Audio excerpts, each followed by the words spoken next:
Hugo pre-shows. The Hugo mic. There you go. I'll tweet this out.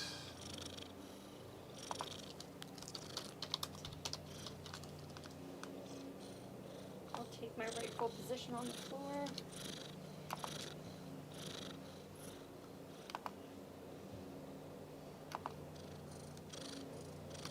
All right, everybody. Anybody who's here, welcome to the pre-show. We're gonna wait for people to gather around,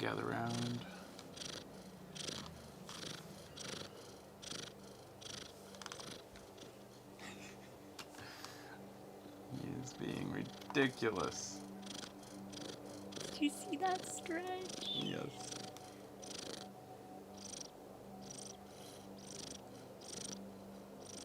What a little guy. Flickering light over here. Break the fourth wall.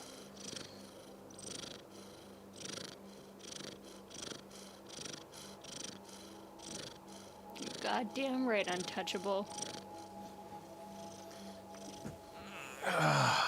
You little fucker, man. We give you such a good life and you are not appreciative. You don't think he's in heaven right now? He's in heaven, but he doesn't appreciate. This is like he thinks a birthright.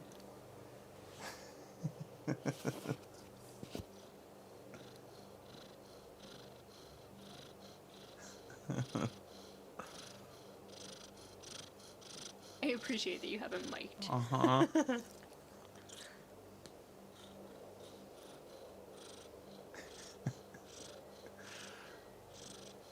Hugo life.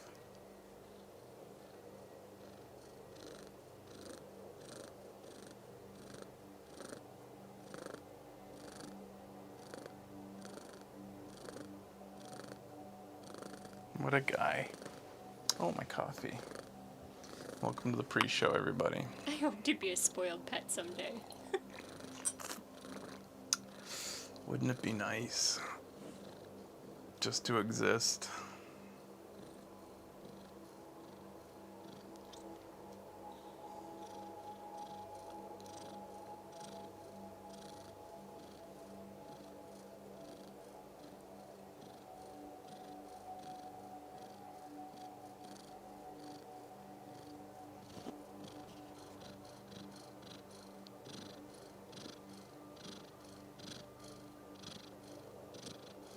Oh yeah, I'm ready. I'm ready, untouchable.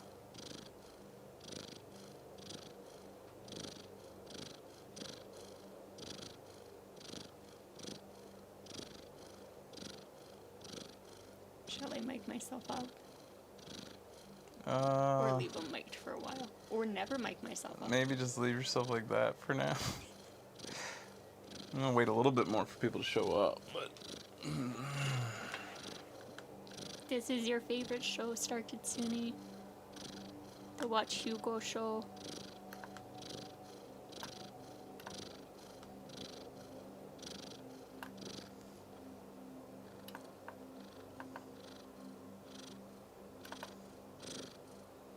You can pin messages in the YouTube chat.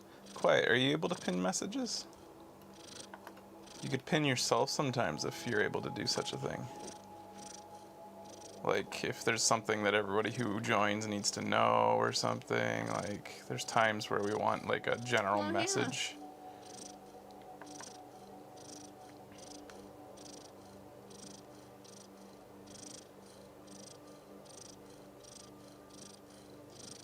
Let's see, says Quiet. She's gonna try to pin herself. Hello, Carl Johnson, Alex, J-Bog, KB, Joseph. Good call, Corrupted Data. Surprised we're returning to this before Inscription. Well, for maybe this weekend on a more, when more people can tune in. Inscription's kind of a marquee show right now. Magic's more casual. Potential for something to replace what Hearthstone and Overwatch did for Lonesomes. I can certainly do a lot more streams when Becky's doesn't need to be here for them. Becky's got a busier life than me. And I do have to leave today's show. It's just generally it's a completely different vibe when I'm doing lonesomes, especially the ones that are just the same thing over and over, like a non-story based game, like, you know. Because I'm just sitting here a lot of the time, and sometimes Becky's just hanging out in the chat, and everybody joins the chat and just kind of shoots the shit. Nobody, like, worries about having to stay on topic or anything. I miss lonesome chill shows.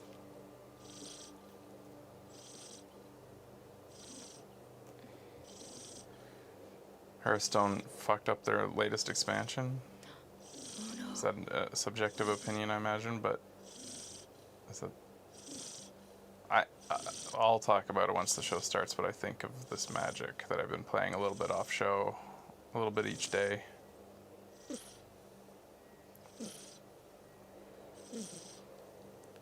Aren't those little coos so cute? You guys hear the little snores? Quiet isn't sure where the pin button is. It's the dots that appear next to... On the very right-hand side of your message. Any message in there.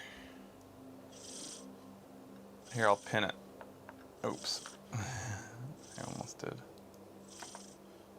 I just pinned that. I can't see where it is. I don't know where it shows up pinned, though. Like, I'm not... You'd think it would show up at the top of the chat? There's live chat. Oh, it shows up in live chat, but not in... Oh, I just had to, like, refresh, kind of.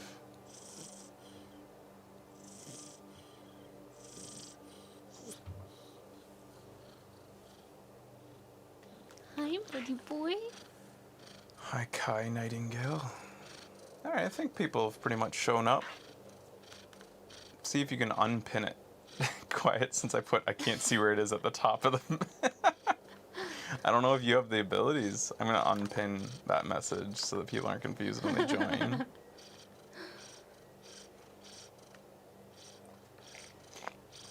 Alright guys, thanks everybody for tuning in. I might actually YouTube. keep... I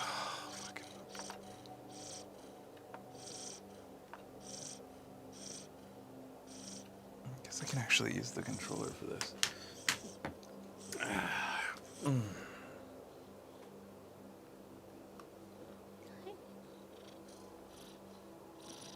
You're such a baby.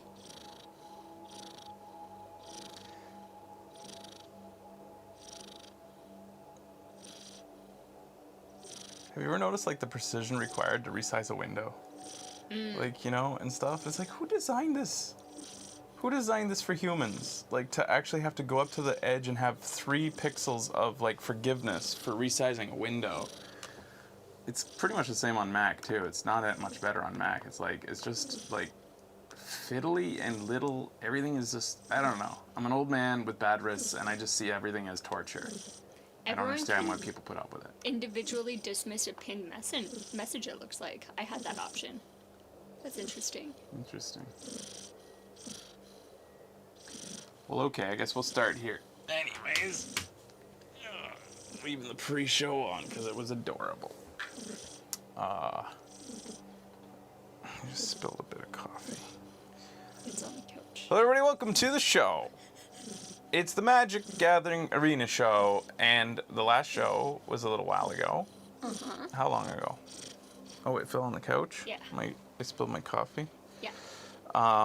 It was like a week ago? Mm-hmm. And since then, I've been playing a little bit, just general. I go to play mode, and I click things. I've been doing standard ranked, and I've been using the pre-made decks that they gave me to do so. And I have some opinions about Magic. Ooh, give it to me. It's an incredible value, I have to say. I am so impressed. You can play for free, and have an insane amount of fun with completely serviceable, usable, awesome themed decks that they give you for free. And they give them to you. This is not a paid message. I'm an old fan of Magic. they give them to you like every day. You can earn a new deck. Oh no, have you been When playing does this every run day? out? Like, there's no way you can earn infinite decks because they've only made so many themed decks, right? But anyways, I've been playing each day to get the deck. It doesn't take much. You just complete a challenge each day to get the deck. Hugo's being extremely cute. Becky will be leaving a little while after this, after I like had talk for a bit. So they give you the 5 colors to start, but I've earned Treasure Hunt, Sky Patrol, and Savage Lands. And I've been climbing the leaderboard, but they just reset the ladder actually. So I got to silver and then they put me down after the season reset to bronze. There's like 15 or something, apparently, decks. Wow, that is just... And so that'll happen every new season with every new set. You'll earn 15 decks, like, and new things to play every time they release a new set. Maybe not every time, because I don't know if these monocolored ones have the newest set in them. And I mean, these dual-colored ones don't even have the newest set. Presumably, the ones I'll earn later as time goes on would be themed after the new... Nah, these ones aren't from the new set. Oh, will I eventually earn the themed decks from the new set? 5 new decks every series. Anyways, this is mind-blowing. That you get to do this for free. All I ever wanted when I was used to play was like just to get some good games, and there's so many good games in here. Like you're getting match made with people that are within your grasp, and they're giving you free cards. It's insane. And you earn a bunch of gold every day by completing challenges. I'm already up to 7,200. It didn't take me long, and so as we learned on the last episode, to do a draft run, which is my play of choice, is doing drafts.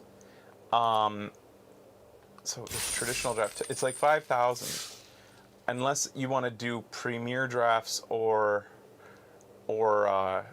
traditional draft. I don't know what the difference between premier and traditional is,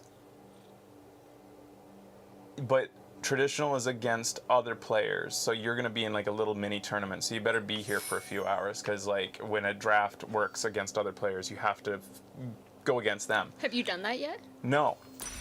I'm gonna do my first draft today. That takes 10,000 gold, but I can do a normal draft, or a quick draft they call it, where you draft against the computer and then you enter in. You can play your games in the tournament against anybody, and they're at your leisure, basically. Kind of like how Arena and Hearthstone works. Hey, buddy, you gonna leave? So before I jump into that, I'll just like quickly jump into a normal game just to talk about what I think of the game and stuff. I will say that I still do pine a little bit for the simplicity of Hearthstone. Magic games tend to get very complicated, very over the top, a lot of math. And enough that I don't want to think about it. Who does want to think about it? Because you know... Like math. No, I don't. You're really good at math. I hate it. Ghost Dad. So I've been playing human players. With this deck especially, I've really enjoyed it because it's super aggressive, this deck. And so that's one thing you can do if you hate the long game and getting complicated boards and too many factors to consider as you play. Then you can play... yeah, that's okay, maybe. You can play a really aggressive deck, so that like a deck whose strategy it is to, if they don't win in the early game, they're done.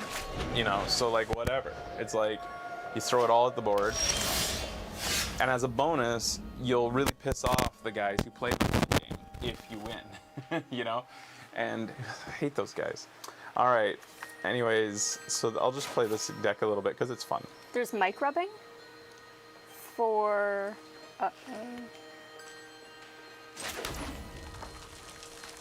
Is it when we're not moving? Is it this? Don't touch it. Just wait. Like, is it when I go like this?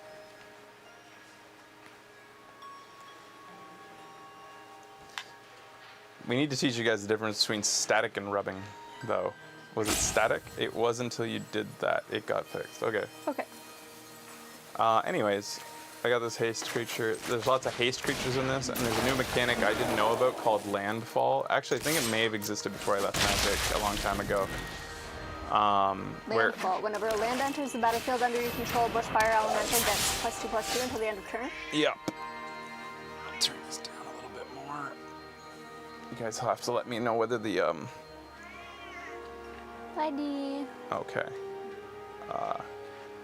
Let's see here. So anytime as long as I'm playing a land each turn, I'm getting, buddy, he's getting to be a 3/3. So it's only temporary, but whenever this guy attacks, he gains flying until end of turn if you control a creature with flying.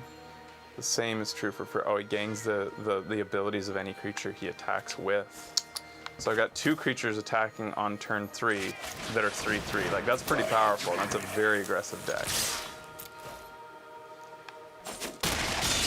So he's already down to 13 life on turn 3, so this is rolling out pretty good right now. But I will say, like, you know, as I've been playing, there's some really cool cards, but super complicated. Like, there's a card out there where you enter the dungeon. It says, like, when this character comes into play, or when this creature comes into play or attacks, enter the dungeon. And I'm like, what the fuck is enter the dungeon? Then you hover over the card, and there's these extra cards that show up next to it that are a map of a dungeon. And every time the creature does something, you go to the next room in the dungeon. You're like playing your own little dungeon adventure. And like, each time the player does that, they get a new ability or something. It's like, how can I keep in mind all of these fucking things, these factors at play here? What did he just do? This spell costs 2 less during your end step. Destroy target creature or planeswalker you don't control. Put a +1/+1 counter on a creature you do control. So he just got that. Okay, that's cool. So this is cool. So since this guy gets +2/+2 every time a land goes down, but you can only play 1 land per turn, well, there's a way around this, because this thing is a land that has the ability to sacrifice itself to go look for a land and put it into play. So you get to initiate this guy's ability twice. That's a pretty cool little combo. That's great. I guess. What do I want? Maybe a mountain. So he gets to be a 5/5. Lovely. And then I'll attack. See what he does about that. Double landfall. So this deck does need to, like, you know, curve out right. Right. And curving out is the mana curve is a thing in Magic. Like, you have to design your deck with a good curve. Same happens in Hearthstone. But curving out is like when you have something to play each turn, and basically, ideally, you're tapping all your mana every turn.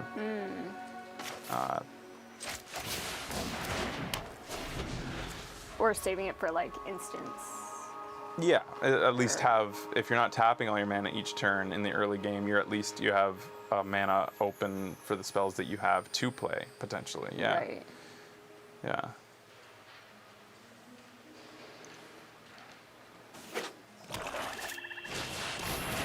There was an actual D&D set, like co-branded with D&D. That's pretty neat. Whoa, that's cool art. I mean, threat effect. What the fuck is he doing? What? Veteran dungeon. When he enters the battlefield, venture into the dungeon. That's what's happening here. Okay. Venture into the dungeon. Enter the first room of a dungeon if in a dungeon already advanced to the next room. So, is this the dungeon? Here's a dungeon. Tomb of Annihilation. So, as soon as this dungeon comes into effect, each player loses 1 life. Next, this guy, when the next card gets played that says move to the next room, he gets to choose which direction to go, and he'll either make each player lose 2 life, or he'll discard a card and sacrifice a creature, an artifact, or a land. So that's like a bad room, but he gets to skip to the next thing, the end thing, which is really good. Okay. There. Anywho, what do I want to do here? I do have a land to play, so my guy will pump up again. This guy can come out.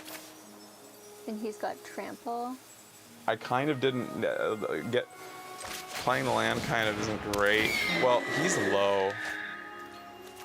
So this guy will die to him, but when this guy attacks, he has +1. Nah, it's still not a good time to play. And I'll be able to play a land next turn. No attacks.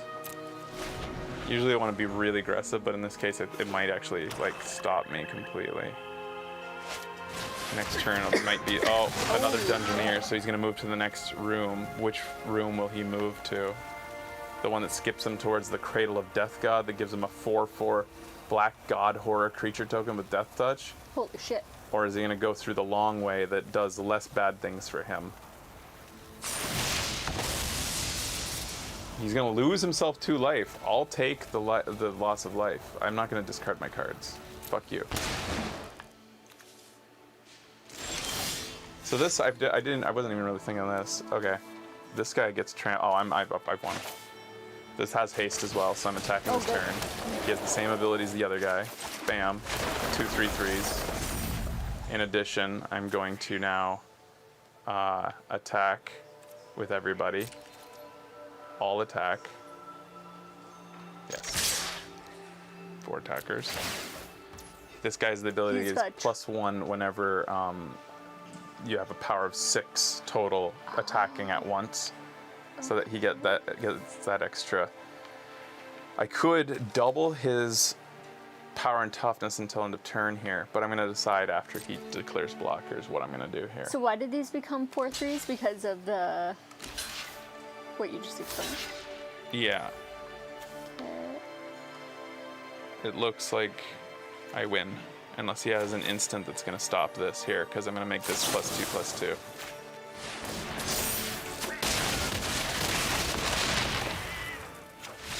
Yay! All right, let's do a draft. So anyways, that was fun. Well done. It's a lot of fun playing these, and these are free decks, guys. And how have you been doing on your own? Have you been winning more? Or... I won all of my games for like the first 14 games I played once I was actually playing in the ladder and stuff. And then you get like, you earn like 100 gold every day, like for your first 5 wins, and then it goes down to like 50 gold for your next 5 wins, I think, and then maybe 25 gold for your next 5 wins. That's just what I think. So there's good ways to earn gold that way. You also get a new challenge each day. In 4 hours, I'll get a new challenge. It's like play 20 blue cards, destroy 20 creatures, and that's in any game mode. Okay. And so that earns you 500 per day. And then you get gold each time that you like reach a new like level sometimes. Like I'm about to get 500 gold for reaching the next level. Experience just comes from playing the game. Okay. You earn a new deck by completing a challenge each day. There's just so many. It's like, are you kidding me? There's so much you can do for free. And you don't have to go to a smelly card shop. They weren't all smelly. Kind of smelly. So anyways, I guess I'm gonna play a traditional sealed. No, I don't want that. I want quick, because this is 5,000 gold to enter, and you're against the computer. You can take your time. Okay. Why does that have a timer on it? Interesting. And is it counting down or up? What's the difference between premier and quick? Or I mean, premier and traditional. Anyways, whatever. Okay, whatever. Doesn't matter. I'm playing quick draft. And you can actually earn gems from this as well, and gems can be used to enter drafts. So, like, if you get 6 wins in this draft, you get another free run.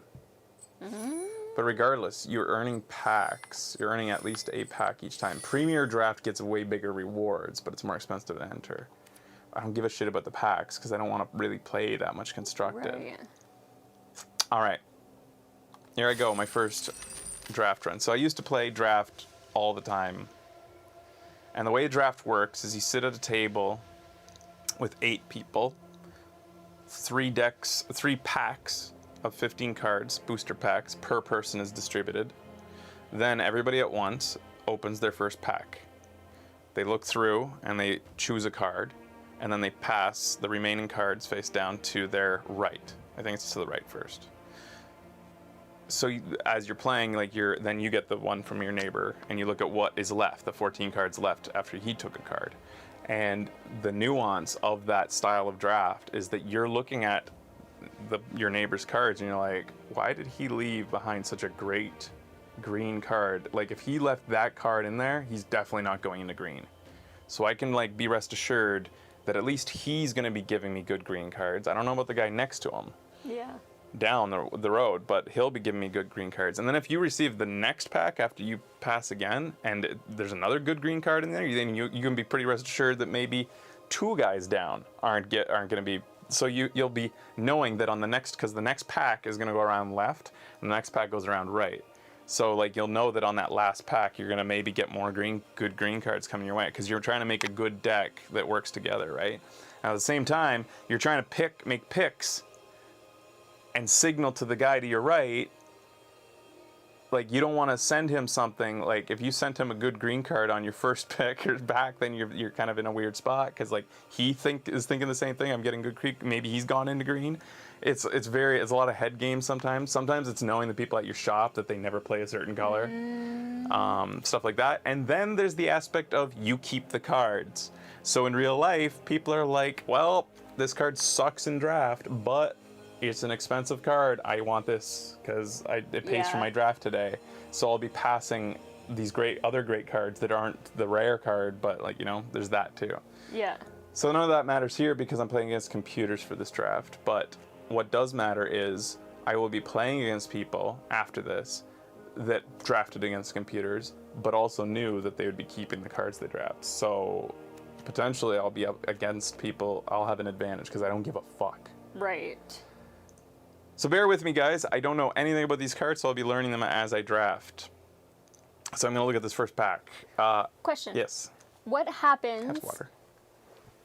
if you just end up getting like a really terrible draft hand? For your opening pack, there's almost always a redeemable card in there. At least one that's good. Or like, if the cards you're holding end up completely useless. You mean at the end of the won't? draft? Yeah. I mean, then you were bad at drafting. Oh, you get okay. better. You get better. You learn to be better. All right, so I opened up the pack, and the rare card is this vampire, a blue-black vampire. I would like to play vampires because that's fun, especially since the theme of the new set. When Runo Stormkirk enters the battlefield, put up to one creature card from your graveyard on top of your library. So you're getting guys out of the graveyard, putting them back on top of your deck. At the beginning of your upkeep, look at the top card of your library. You may reveal that card. If a creature card with a mana value of 6 or greater is revealed this way, transform him. Okay. So basically what this is saying is, once you have a 6 casting cost creature in your graveyard, this guy will dig him out. Then the next turn, you'll reveal him, and he'll transform him into this 3/5 Lord of the Deep. Whenever he attacks, create a tapped and attacking token that's a copy of another target attacking creature. If that creature is a Kraken, Leviathan, Octopus, or Serpent, take 2 of those tokens instead. So you see what I mean, how I pine for the simplicity of Hearthstone? Yeah. Magic's fun, though. It's chaos, kind of, at the same time. This is so specific. He's a 1/4 for 3 mana. And, like, limited play, draft play, and sealed play tends to be a longer game. You tend to go in the long game more often than you do when you're playing constructed. So, he's flying. Look at the top 3 cards. All right, maybe it's a moot point. I'm not going to think about him too much until I look at my other cards. This uncommon only costs 1 blue mana for a 3/3. What? As an additional cost to cast him, exile a creature card from your graveyard, so he can't be cast unless there's already somebody in the graveyard. Mm-hmm. So you're not going to play him on turn 1. Right. Unless you have something in your hand that says discard this card anytime you want or something, like a creature. Exile, so then you can pay and exile him from your graveyard and draw a card. Once he's in the graveyard, you can get a free card for 4 mana. That's pretty good. Card draw is huge and limited. Limited, I'll say limited because that refers to both draft and sealed deck play, which is... Rending Flame, removal. So removal is king. Removal is almost you. In limited play, removal. Rending Flame deals 5 damage to target creature or planeswalker. If that permanent is a spirit, Rending Flame also deals 2 damage to the permanent. So that's probably what I'm picking. It's almost always, the rare has to be incredible for you not to take removal in limited play. And this is a good piece of removal. Because it doesn't go to face, but does go to planeswalkers. Wait. Not players. Planeswalkers are the cards you lay down that are... And it's an instant for 3 mana. Yeah. Okay. This one, look at the top 7 cards of the library, put up to 2 land cards among them onto the battlefield, tap the rest on the bottom of the library. This is a terrible card. Maybe in a deck built around this strategy. Maybe there's other cards that make that worth it. That's terrible. Vampire Slayer, whenever Vampire Slayer deals damage to a vampire, destroy that creature. That's a fun card. That's so cool. Guillermo. 2/2, that's a great card. Nah, it's a good card. It's a grizzly bear with like a bonus of killing vampires, death touch to vampires. Right. Cradle of Safety. Flash, meaning it's an enchantment that can be played like an instant, like it's a spell, but it stays on the table after. Enchanted creature you control. When Cradle of Safety enters the battlefield, enchanted creature gains hexproof. I think that means it can't be targeted by spells. Hexplate. Yeah. Yes. And right. enchanted creature gets +1/+1. Oh, that's pretty good utility, and For blue how much doesn't really too? have removal. It has bounce, but this could be used almost like removal because it can trick. And he keeps the +1/+1. What were we gonna say? Bird horror. Look at the art on this. Its wings have eyeballs inside. Cruel Witness. Flying. Whenever you cast a non-creature. Flying's also huge in limited play in Magic. Whenever you cast a non-creature spell, look at the top card of your library. You may put that card in your graveyard. So that's a way to put cards in your graveyard so this guy can come out early, maybe. But he's 4, so he's not doing that early. Anyways, Syncopate. Instant counter target spell unless its controller plays X. If that spell is countered in this way, exile it instead of putting it into the owner's graveyard. So it's a counter spell that you have to outdo their mana pool.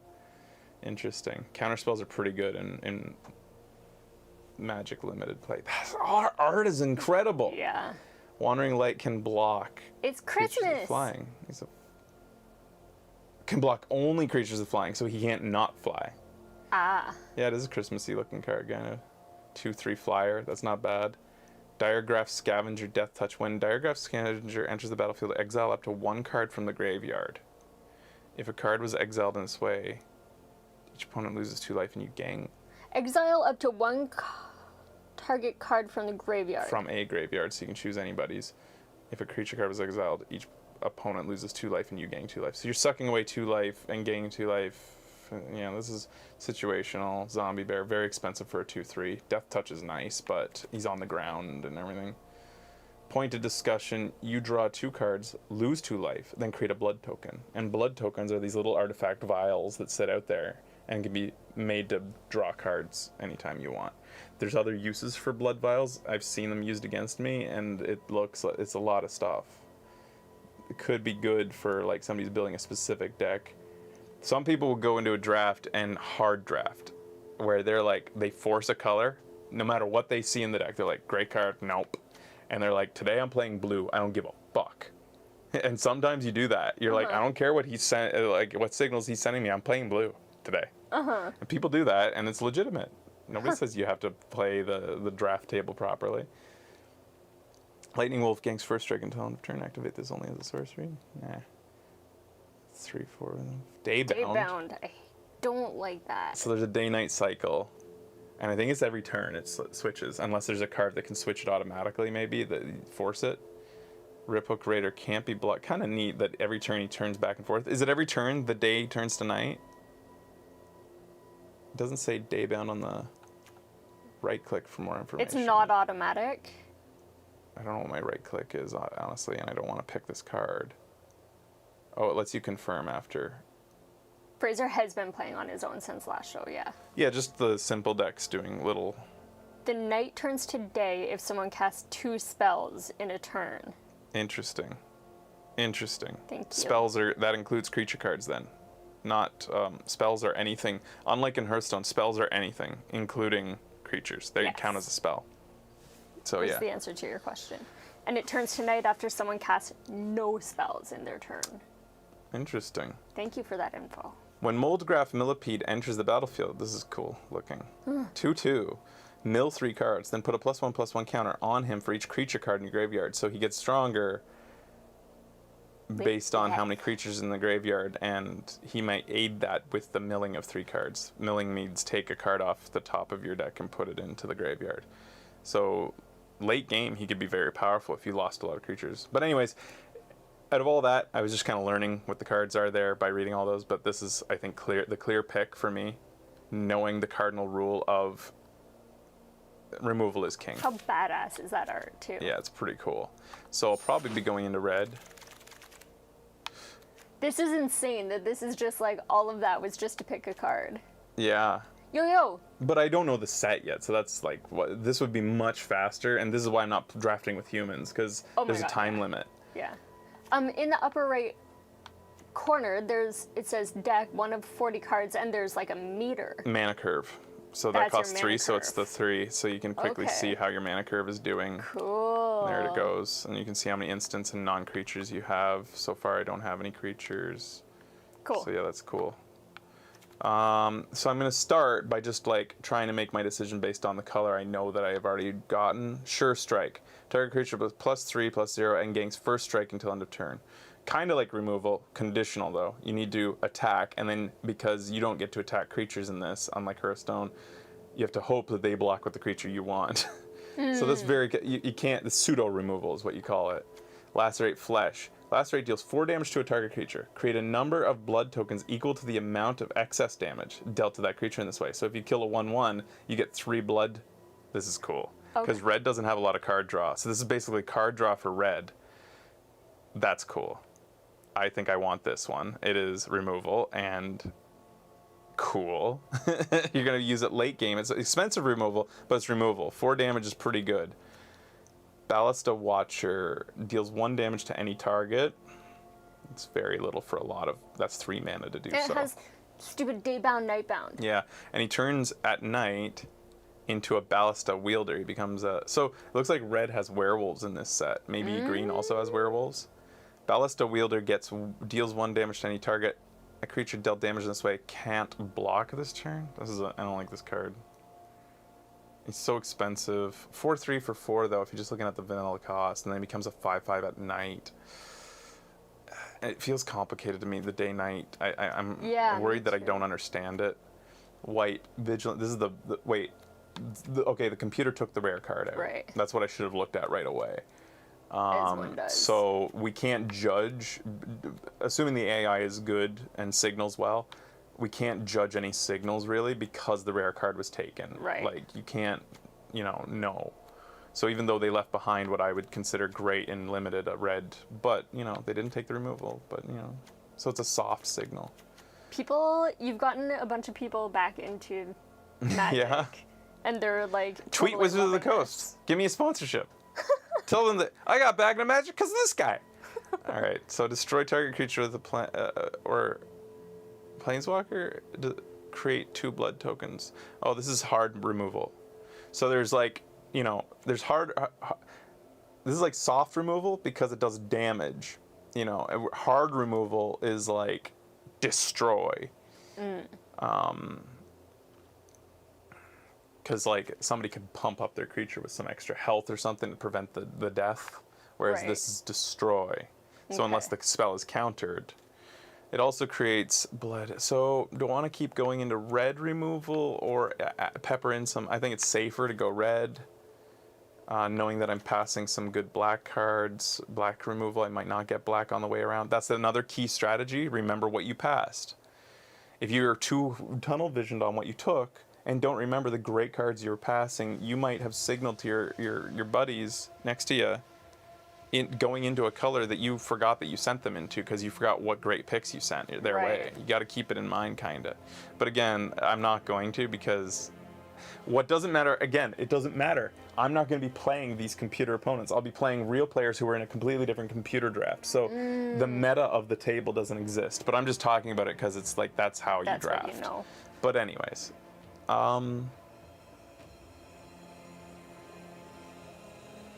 let's read the rest of the cards, I guess. Vigilance. Sacrifice target creature you control with +1/+1 counter on it. It gains lifelink and indestructible until... Oh, okay. So as long as any creature that has a counter on them already from some other card, you can sacrifice this card, and that creature will get lifelink and indestructible. But your opponent knows it's coming because this has been sitting on the table. Right. Very conditional looking. I'm not going to grab that at all. Edgar's Awakening. Return a target creature. This looks great. This art. Return target creature card from your graveyard to the battlefield. So it goes right onto the surface of play. When you discard Edgar's Awakening, you may pay black. So if some other card makes you discard this out of your hand, when you do, return target creature card from your graveyard. So it's a trap. If somebody makes you discard a card, or if you have cards that make you discard cards, you can pay 1 black for this. But it's not really a trap because they know it's there. No, they don't. It's in your hand. So somebody. Oh, because it's a sorcery. Yeah. But yeah, that's conditional too, and maybe it's a great card, but I can't tell because I don't know enough about the set to know if that's going to come up a lot. Blood vials make you discard a card. Ah, so that could like combo and give you, yeah, that's a good call. But I don't have any blood vial cards yet. Supernatural Rescue. This spell has flash as long as you control a spirit, so it's like an instant enchantment that comes out quick.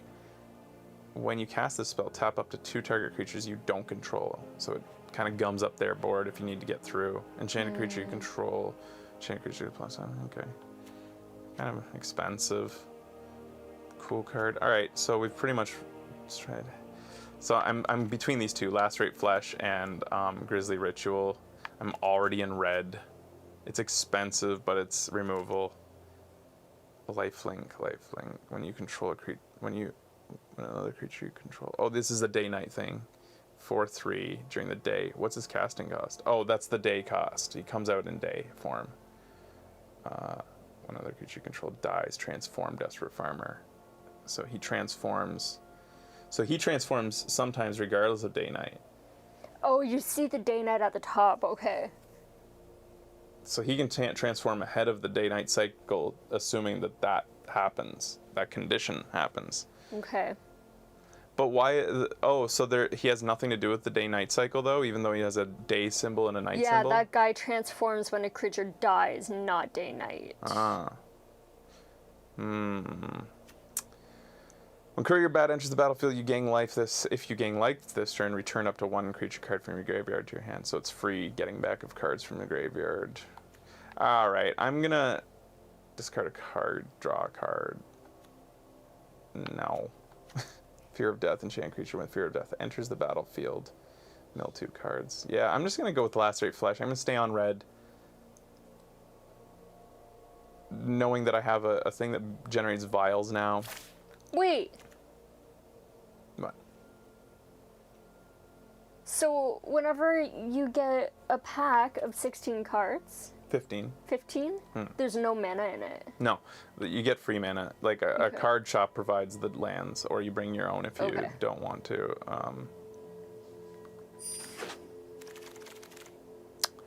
All right, next up. So let's look at the red cards right away. Okay. Well, let's look for a rare. There's no rares left. Okay. I'm getting a lot of white getting past to me. It feels like. Maybe.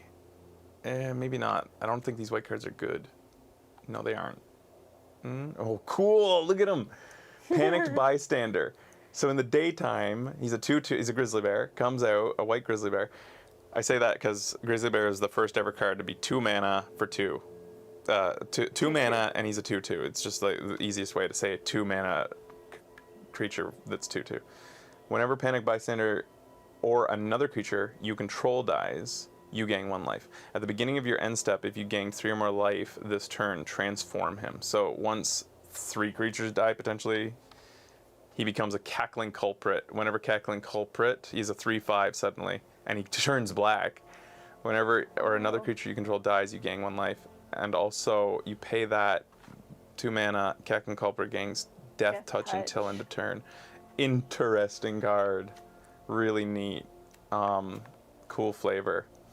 Whenever you cast a non-creature spell, casting Flame Breather deals 1 damage to each opponent. Nope. Hungry Ridge Wolf as 2/2. As long as you control another wolf, he gets +1/+0 and has trample. It's just a generic 2/2 basically until you get wolves. So it's not a bad card, but it's not great. Here we go. More Blood Vials. Blood Petal Celebrant. It's a 2/1 for 2. Has first strike as long as it's attacking. Only while attacking, not defending. When Blood Petal Celebrant dies, create a blood token. Wow. You get a lot. Wait. You get one of these. So you get a blood token when it comes out, blood token when it goes away. All right, I'm interested because I'll have 2 cards that generate blood tokens. I don't have any that synergize those yet. This is cheap. too. It is cheap, and I need it in my curve, a 2/1, with first strike when attacking. I could go aggro. I like to go aggro. Not when it comes out, just when it dies. Oh, really? Oh, they just put the blood token next to it because just letting you know what it is. Okay, I see. Just when it dies. Target player loses 2 life and you gain 2 life. Create 2 blood tokens. That's shit. I mean, unless you're like, I don't know if the blood tokens are that valuable, but only taking some life away for taking a card to do so. Think about that, like, you know, you're dealing 2 damage to your opponent, and it's like a grizzly bear that only gets to attack once, and then it dies or something. Like, that's horrible. Can't attack or defend. Yeah. When Doomed Dissenter dies, he creates a 2/2 black zombie creature token. So he's just a villager. He's a human. But once he dies, he becomes a more powerful zombie than he was in life. He's much more powerful in death. That's kind of neat. But, so like, he's expensive to have a 1/1 for 2 mana, but then he becomes a 2/2, so he's sticky. I call that stickiness. Because killing him, another guy appears. Blood Fountain. When Blood Fountain enters the battlefield, create a blood token. That's so cool. The art, yeah, Yeah. it's amazing. Sacrifice Blood Fountain. Return up to 2 target creature cards from your graveyard to your hand. Okay. It only costs 1 black to come out. It generates blood tokens if you wanted them, and then it brings guys back from the graveyard. I'm going to stay in red. Yeah, I'm going to stay in red. And I like this card. I like the cost of it. Looking at the 2 red cards in here. Reckless Impulse, exile the top 2 cards of your library. Until next turn, the end of your next turn, you may play those cards. So it's like getting a temporary hand that disappears once the time runs out. So you paid, it's almost like card draw for red. They don't get red rarely gets card draw. So it's card draw, but it's like 2 cards that only sit. That's really neat mechanic, and I love the fucking art.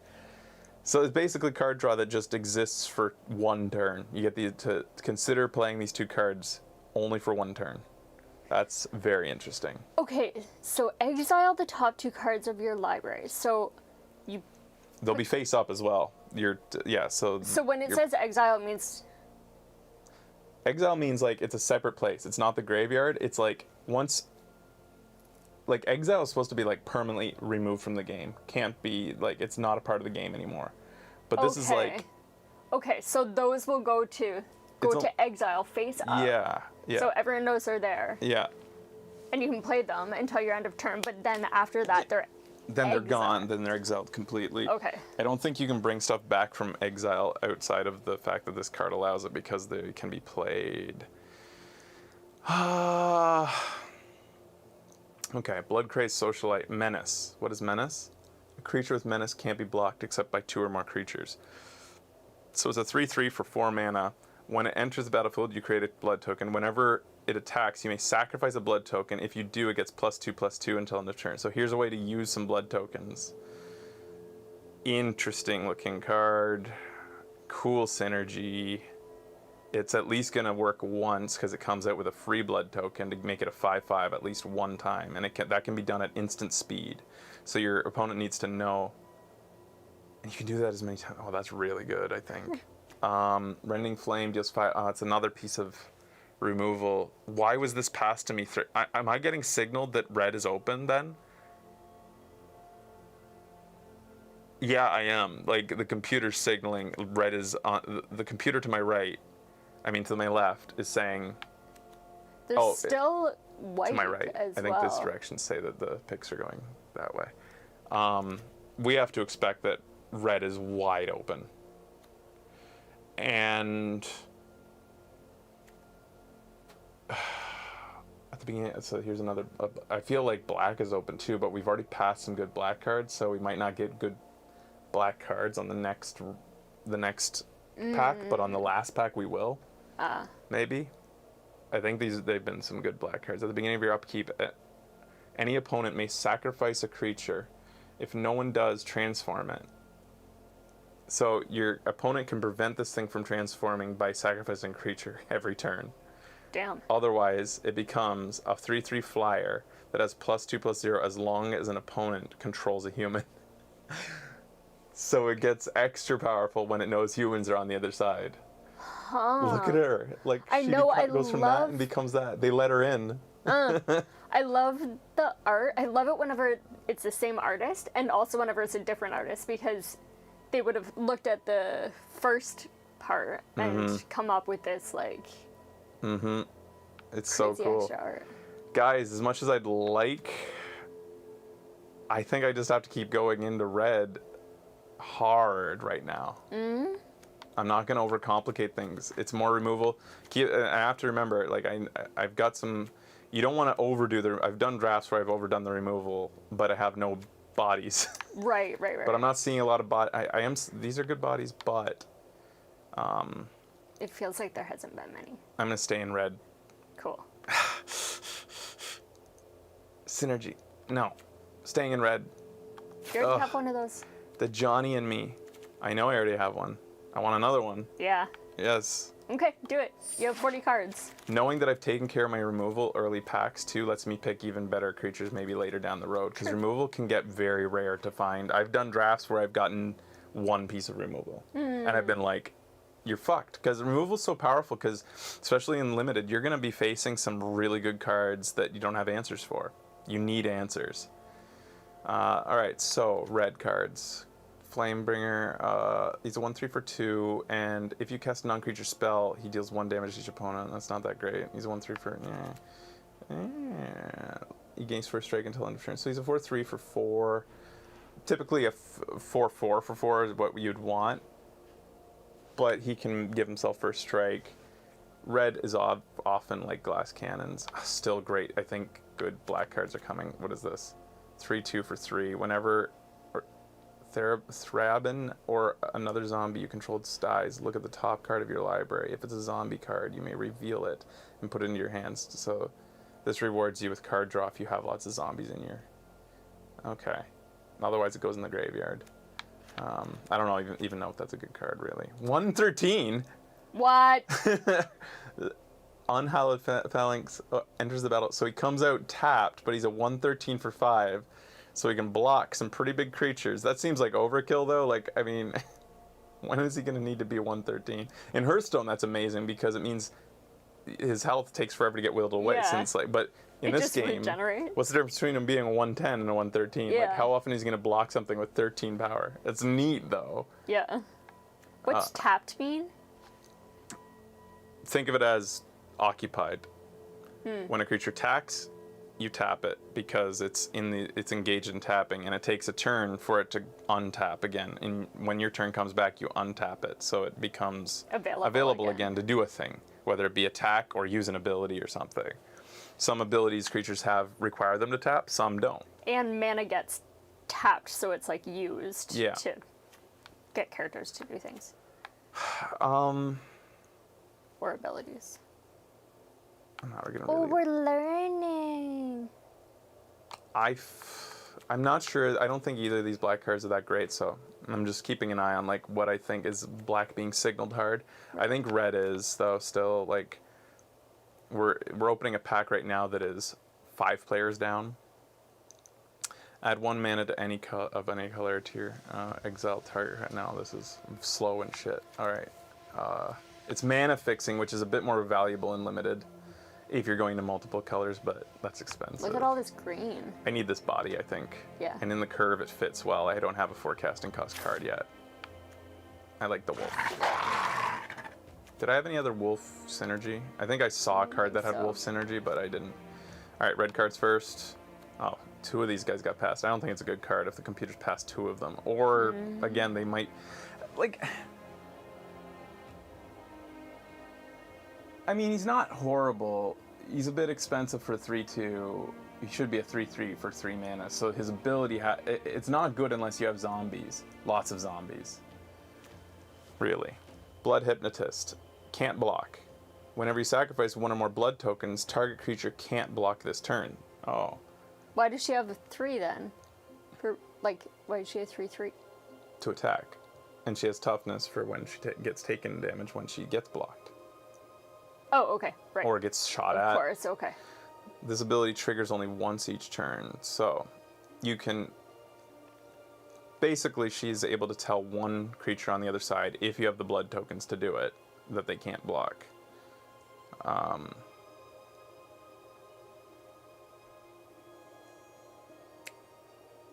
Oh, and it's you don't have to sacrifice the blood token to initiate this. It says whenever you sacrifice one or more blood tokens. So if you can sacrifice the blood token for another reason, like getting a card, because the blood tokens let you sacrifice them. So that's interesting too. You get a card plus. That's it. I think that's all right. And I need the bodies. It goes into a good slot, I think. More zombies. Zombies look like they're really powerful when they're used together. Unfortunately, I've been sending all the black to the right, so I won't get any. I think or to the left. Reckless Impulse top 2. This is that temporary card draw. And you didn't take that last time, I want the right? body. 3/3. Yeah. Synergy with blood tokens. That's cool. You're doing vampires and werewolves, sort of? I'm doing, yeah. Blood tokens Wolf. is definitely a thing in this deck. Yeah. Menace. When it enters the battlefield, create 2 blood tokens. A 4/4 for 5 mana, but it gives me two blood tokens and it can't be blocked except by 2 creatures or more.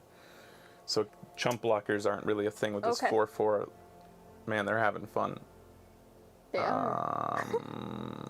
Yep. You didn't even look at the other ones. It doesn't matter at this point. I mean, I'm looking to see what's been passed, I guess. Reach, 2/3, blue and green. That seems pretty good. Blocking flyers is big in limited. Create a 1. Activate only as a sorcery. I used to play Magic a bit, but I never had enough money to collect many cards. Well, this game's for you. This game's for you. Black is open from that side of the table, and like. But you're going to be getting it back, but then it's going to be coming back. Yeah, the people to my left have to have gone into black. Yeah. So I won't be getting it this way, but the next time around I might want to pepper in black. I love red-black decks. Whenever a creature you control exploits a non-token creature. Exploits? What is exploit? When this creature enters the battlefield, you may sacrifice a creature. It's a choice. Yeah, wait, but this is a blue-black card. Yeah. Interesting. Okay, that seems very specific. White seems to be open. Yeah, that's what I was thinking Are these earlier. good though? That's. What's cleave? You may cast a spell for its cleave cost. If you do, remove the words in square brackets. Destroy target So creature. for 2 mana, it destroys an attacking creature. For 6 mana, it destroys any creature. Okay. They don't need to be attacking. That's pretty good removal. I might want to go into white, red. But no, I'm getting this one. 4/4 vampire. Pyre spawn. When it dies, deal 3 damage to any target. It's pretty big, 6/4. Kind of weak on the toughness side, but costs 6 to cast. And it does 3 damage to any target you choose when it dies. It'd be amazing if that had haste. Holy shit. But, wow, there's guys coming out of his mouth, and then there's guys coming out of his mouth. This is not legal, though. Where does it say that? Not legal. Oh, this card is not legal in the following formats. Tripleton. Oh, I don't even know what Tripleton is. This is just a format of play. They're saying that for like... Anyways, doesn't matter. It's not to do with it. When he dies, you search your library for a card named him, reveal it and put it in your hand, then shuffle. So he gets the other guys of him out of your deck and puts them in your hand when he dies. So it's like card draw, kind of. Vigilance 1/2, and he pumps himself up very expensively. But he's cheap, kind of, when he first comes out. Lifelink, Disturb. It becomes disturbed by doing what? Oh, disturb means you may cast this card from your graveyard and transform it for its disturbed card. So it comes back. So it's like after it dies and goes to the graveyard, you can then bring it back for 2 mana, and it becomes an enchantment instead. And enchants a creature. And then it exiles after that. So it only once that. Whoa. Okay. How would these physical cards work? This is interesting. Huh. The ones that turn into something. Would it be like... Oh, yeah, I don't know how they work in real life. How do they work in real Yeah. life, guys? Do they have two sides? But then how would people... You can't. Do people just accept that you must use sleeves now? I was wondering how long it would take for Magic just to say, everybody That's use sleeves. interesting. Stop not using sleeves. Yeah. Like, You need sleeves double-faced. yeah. Okay. When Toxic Scorpion enters the battle... Okay.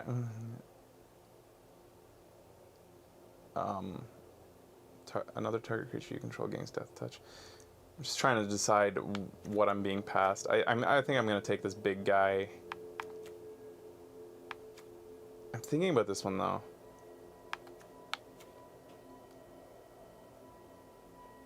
I feel like white's open as well.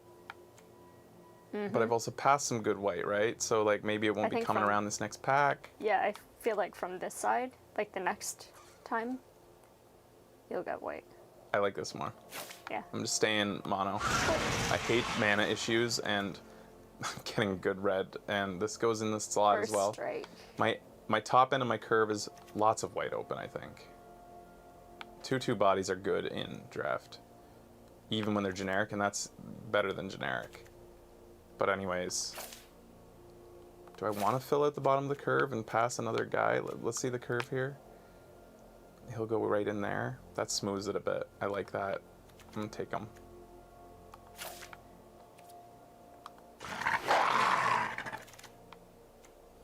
Sure strike. First strike until end of turn. Pseudo removal, kind of. Grizzly Ritual, destroy target creature or planeswalker. You passed on that earlier. You were considering this one. It's expensive. Maybe that's why this is still in here, but this is And just... it's all black. Even Like, if it's expensive, the Oh, fact it's one black. that this has lasted this long, that's insane. Edgar's Awakening. Yeah, this was the first pack, one of the first packs we saw. This was the Yeah. first pack we saw. Yeah. And this made it all the way around the table. Nobody's in black? Like, what the fuck? So we have to take that. This will probably be our last piece of removal. It's really hard removal. We're going into black. Black is too open not to. Even if some other players at the table probably saw that as well. Like, they're probably, like, maybe getting forced into black, saying there's too much good black going around, but still. Blood tokens. I don't like that card at all. Destroy targeted artifact or enchantment you gain. No. I mean, no. Sometimes that utility's nice, even in limited. You never know when you're... But, yeah, it's so specific. A 1/3. Whenever you cast a non-creature spell, it deals 1 damage to each opponent. Like, the ability sucks. But... So do you like the body? The body is for the not cost? horrible. Oh, wait. Grizzly Bear. As long as you control another wolf or werewolf, he gets +1/+2 and has trample. One thing to consider also is that at the end of this, we're going to have 45 40 cards. cards. Why 45? It says 40 cards. We're going to have 45. We make a 40-card deck, including land. Which means, how many cards does that mean? How much land? I forget the ratios. So there will be cards that we can be taking that we won't have to put in our deck. Okay. Which is different from Hearthstone. Hearthstone's everything you draft goes into the deck, right? Right? It's been a long time. 23/17 of 24/16. Does that make sense to you? No, write that better. 23/17 or 24/16. Yeah, that something make more close to that. Yeah, that makes sense. Like, that's about the ratio I remember, I think. Yeah, sure. It's been a long time, guys. Reveal the top 4 cards of your library. Put all cards revealed in this way into your hand and the rest in your graveyard. Land cards go into your hand. There's some sort of green, like, synergy deck that, like, gets as much land as you can, and, like, yeah, that's crazy, though. Like, Flourishing Hunter, 6/6 for 6. When it enters the battlefield, you gain life equal to the greatest toughness among creatures. That's a pretty good green card. Let's leave our options open maybe a bit and take that. Who knows? Maybe we'll go into green. Piercing Light deals 2 damage to an attacking or blocking creature. Scry 1. Like, But Scry, look at the bottom of your deck. look at the top card of your deck, then you may put it on the bottom of your library. Okay, that makes sense. Or leave it on the top. So it's a way to be like, if you're late game and you don't need any more land, it's potential to pass on a land, you know? Gotcha. 6/6 body. I'm going to take that. Probably not going to go into green, but it's just keeping my options open. Target creature gets +2/+2 and gains indestructible until the end of turn. Pseudo removal, kind of like, kind of turn the tables in white. Feel like white, green, and black are. And then I have to take this.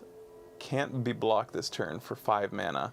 Activate only if you own a card has been exiled and has ward. Whenever a permanent with ward becomes a target of spell or ability your opponent controls, can counter it unless that player pays the ward cost. So it makes your opponent has to pay 2 extra mana anytime they want to target this with a spell. It's a set 5/5 for 6. It doesn't matter. I'm probably not going in blue either, but these are in there. Can you hide cards over here? Just so that they don't distract me right now? And I don't want them contributing to my curve if I don't think I'm playing them. Interesting. What happens if you click on it? Let me see. Drag them to the sideboard? Okay. So we'll put these in the sideboard so that we aren't distracted by... Thank you so much, Untouchable. So much good information. Yeah. Okay. So, first, ooh, how lucky are we? We open up a red rare, an enchantment. Red doesn't get many of those. At the beginning of your end step, create a 1/1 human creature token. So every turn you're generating a human. Okay. That's a 1/1. Okay. Then, if you control exactly 13 permanents, that includes land, creatures, enchantments, you may, exactly 13, you may sacrifice this card. When you do, deal 7 damage to any target, including the player. So it's like, that's expensive. You're generating a 1/1 every turn. Comes out on turn 4. 13 permanents, exactly. So if you play this late game, it might be you might be over 13. You'll have to wait till a certain number die. This is fun, but it doesn't seem like a good card. This is so insanely conditional. Triggering it, I feel like, is not going to happen a lot. The fact that it generates a 1/1 each turn is kind of cool. But it's like free chump blockers forever unless they can destroy this enchantment. That's pretty cool. That is good. What do you guys think? Seems too situational. You think it's not too hard to trigger, but you have to be on your toes? The game will probably highlight it. Yeah, what's the other red card? So only... Oh, red black. When Blood Tithe Harvester enters the battlefield, create a blood token. He's a 3/2 for 2 mana. I think I'm going to black as well then. Sacrifice Blood Tithe Harvester. Target creature gets -X until the end of turn, where X is twice the number of blood tokens you control. So at any time you can tap this guy, sacrifice him, and if you had 5 tokens out there, you give somebody -5/-5. Right. Activate this only as a sorcery. Regardless, it's a 3/2 for 2, and he gives me a blood token, and he has this utility of potentially taking down something big. He's removal, he's a body, he generates blood tokens. I think he's an auto pick. When Mind Leech Ghoul exploits a creature, each opponent exiles a card. I'm not going into his zombies. Don't worry, I'm keeping an eye on the time. I'm good. He forces a discard if you sacrifice a creature to do it. Could combo well with this humans and zombies seem to synergize well. Kind of like you're generating these with this, and then you could be sacrificing with this. It looks like that's the idea. Yeah, I mean, it's got to be this guy. What's this one? Undead Butler. When Undead Butler enters the battlefield, mill 3 cards. When Undead Butler, so 3 off the top of your deck into the graveyard. Okay. And you can look at them or cannot? You everybody looks at them. It's like you go like Okay. this. You're like exiled. Oh, right, because Or on milled, the milled, library it goes face up. Yeah, Okay. and then when he dies, you may choose to exile him instead of sending him to the graveyard. And if you do, return target creature card from your graveyard to your hand. So you're getting stuff back, potentially stuff that you milled. He's kind of like a weird card draw. Very Interesting. weird. If you're hardened to zombies, I could see that being awesome. Yeah, I'm not going to read too much more. Oh, mana fixing is nice and limited. But if you're going into 2 colors, or more than 2 Right. colors, I think 2 colors is pretty safe to not worry too much about mana fixing anyways. Oh, look at that. Choose one. Cheap removal. 3 damage to target creature or destroy target. That's good utility. Shit. But this is funner. I'm doing this. I'm Yeah. going into red-black. There's too much good black going around. Ooh, that art. Vampire Kiss. I don't like that card. Rot Tide Gargantua. Exploits. When he comes in, you may sacrifice a creature. And if he exploits them, each opponent sacrifices a creature. So it forces somebody on them to sacrifice a creature. You have to sacrifice one, but they have to, too. Good if you have tokens. Not good for the type of red-black I'm doing. Skulking Killer. A vampire. Cool art. When it enters the battlefield, target creature your opponent controls get -2/-2 until end of turn if that opponent controls no other creatures. So it takes down soul creatures. It's very conditional removal, but it's attached to a 4/2 body as a bonus. It's a vampire, which I don't know if there's a lot in this set that says conditional cards based on control of vampires, or like all vampires you have get this, or if you have a vampire you do this. Like, I don't know how often that comes up in this as a tribe, but so it being a vampire could be a bonus as well if there are cards like that. This one has menace 4/3 for 3. It starts as a 2/3, and then at night it becomes a 4/3. I feel like a card like that would be really good for me to learn the day and night cycles. Yeah, this looks better than the other option. kind of like baby's first Expensive. steps. I need a bit more lower end. I think this is the pick. Yeah. Yeah. I'm just thinking about one like 4. 4 is usually where you want your deck to peak, so it's not bad getting more 4s. 4/2.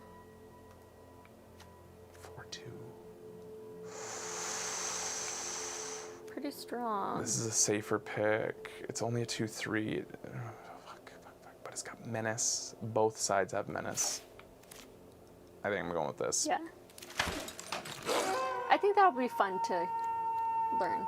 Another lightning wolf. Lots of them. I don't think I need another lightning wolf. Let me see. I wouldn't hate it. I mean, I actually don't have that many 4 casting costs. I have 2 lightning wolves. Choose one or both. Creatures you control get +1/+0 until end of turn. Or Choose one or both. target vampire you control deals damage equal to its power to another creature. What's Gift of Fangs? Where is this? Down here? Yeah. Enchant creature. Enchanted creature gets +2/+2 as long as it's a vampire. Otherwise, it gets -2/. Oh, it's like. There's some cool synergy going on here, and it's hard to. I'm gonna stop looking at the other colors. Really, Yeah. red and black is what I'm really thinking of most. Oh, I like this. It's cheap removal. That's so interesting. I like this. Yeah. It's enchantment, so it's not an instant. It's not going to surprise anybody, but yeah. You draw 2 cards. Card draw. Blood tokens. You draw 2 cards, lose 2 life, then create a blood token. So you. Card draw is huge in limited. So is removal. Card draw. I don't want to run out of gas. I have a good top end. All right, that's good. I'm taking the Gift of Fangs. Okay. So it's Another synergizing Gift with of vampires Fangs. here. I want more vampires, maybe, potentially. There's another gift. Here's another vampire. 3/2. Trample. Ooh. Awesome art. blood tokens too. Whenever it deals damage to a player, it also generates blood tokens every time it deals damage. It has trample. Another wolf, as long as you control another wolf or werewolf, it gets +1. That's only once though. It's not going to do it many times. It's just one time. It'll become a 3/2 with trample. So it's a decent card though. Like it's a grizzly bear at its worst. Generate tokens. 3/2. More removal. Do I need more tokens? I only have one card that uses the tokens.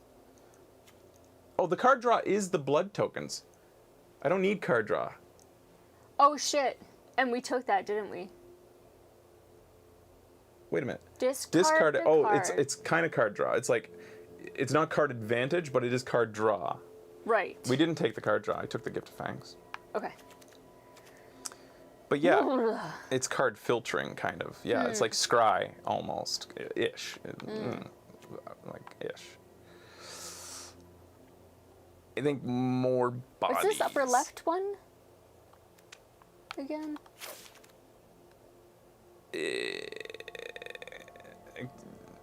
Expensive. It's a pinger. More bodies. Okay. 3/2 I like trample, bodies. and it can pump itself up. Or like, yeah, we have cards that can pump it up. Gift of Fangs pumps it up. Yeah. Undead Butler again. Desperate Farmer. Too expensive. Like, we already have one top end. I don't think I need another. Undying Malice. An instant for 1. Until end of turn, target creature gains. When this creature dies, return it to the battlefield tapped under its owner's control with +1/+1 counter on it. So, because it's an instant, you could attack with a creature. Your opponent blocks. Then you play this and say, like, I knew this creature would die. I don't give a shit. He's coming right back with a +1/+1 counter. So he Kinda comes like back that. stronger. I think I like this. Yeah. Okay. It's What else? cheap. Okay. Yep. Yeah, I like it. Brings back my best cards and stuff. Can't. Oh, also, it probably re-triggers some things. Return it to the battlefield. That probably doesn't trigger things like when they come into play. Is returning to the battlefield isn't the same as coming into play. How does that wording work? Like things that say like when this comes into play, it does come into play, but you did not play it. There's a difference between like when you play this card or when you cast this card. So that'll be a thing to consider. Anyways, I'm just thinking. Triggers enter the battlefield effects. Yeah, so something to keep, like this one. It'll re-trigger this. If I play that card, Undying Malice on him, I'll get 2 extra blood tokens when it comes back in, and it'll be a 5/5 when it comes back. Okay. So that's a pretty good card to cast it on. Here's more blood tokens. Sacrifice blood fountain, return to. Yeah. I think another Undying Malice potentially. Wait a minute. The 3/3 We can't have block. one of her.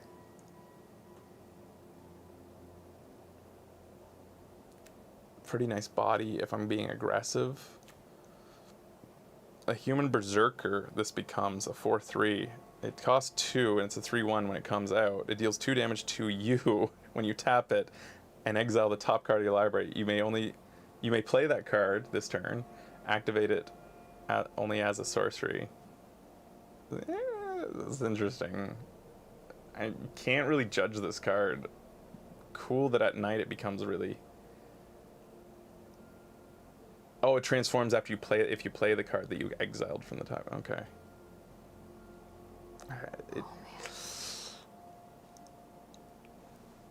I mean, that's pretty. Oh, that's actually not bad. Like, it has only 1 toughness, so it goes down to pingers. We call pingers like Prodigal Sorcerer was the original pinger. Tap them, deal 1 damage to any target. Pingers are a thing. I would like maybe more Undying Malices, but I have a lot of sorceries and not a lot of creatures, don't I? Yeah, I should probably up my creatures. I'm kind of like getting. What's untouchable? What's the general rule on how much you want Excuse me. non-creatures in your deck? I think I'm at the limit. Like, I don't think I might want much more. Maybe at most one more. But otherwise, it should be the rest, I think, should be creatures. Is that the ratio? Like, it's like... If it's helpful for you, there's a button at the top right where you can show your deck laid out rather than the list on the right. I like the list, how it's... But just in case you wanted to see Where's what the that looks button? like. Wow, cool. Oh, that's fun. Razor did like That's how you it. do it in real life when you're organizing. And Yeah. there'd be people in drafts, you're not supposed to, who wanted to do place their cards face up as they draft. It's against the rules because you're signaling like you're showing everybody what you're taking, and like that's not how it works. So you whenever have to you hide. say this is how you're supposed to do it in draft, you mean like that's how you'd hold them in your hand? Once you're done the draft, you'd lay out your cards to look okay. at them like that. In draft, you're not supposed to like say anything during draft. You're not supposed to be like, "Ooh, a good red card, yay!" Like you do that, I don't know what the punishment is. In casual setting, they're not going to really do much, but like Yeah. everybody's going to look at you like, "Shut the fuck up." Right. You're allowed to say something like, well, I mean, what are the rules? Because you are allowed to be like, you can sit down and be like, I'm hard drafting red, everybody. But you could be lying too. You could just be an asshole, like fucking with the table. Right. And people do that. Yeah. But I'm not sure what the rules are in turn. I think that you would be allowed to say, ooh, a great red card. I think you could say that, but you can't show hard proof. Okay. Double-faced cards really mess with the dynamic of the tables. Oh my god. I guess, yeah. That's wild. When a double-faced card comes up in real life and you're drafting, are you obligated to show it? To make it visible to everybody? Why? You can't hide it. You're not? I've heard different rules. No. Anyways. So these are both kind of like very attacky creatures. They're all about going out. I think this one, I like that it fits in the 2 slot. 2 drops are great. And I like that it gets more powerful. Mm-hmm. Another vampire, 1/1, creates a blood token, or maybe whenever he enters the battlefield, create a 1/1, or it deals 1 damage to an opponent. He does just 1 damage to him, not a big deal, but he is a vampire. Is that a good thing?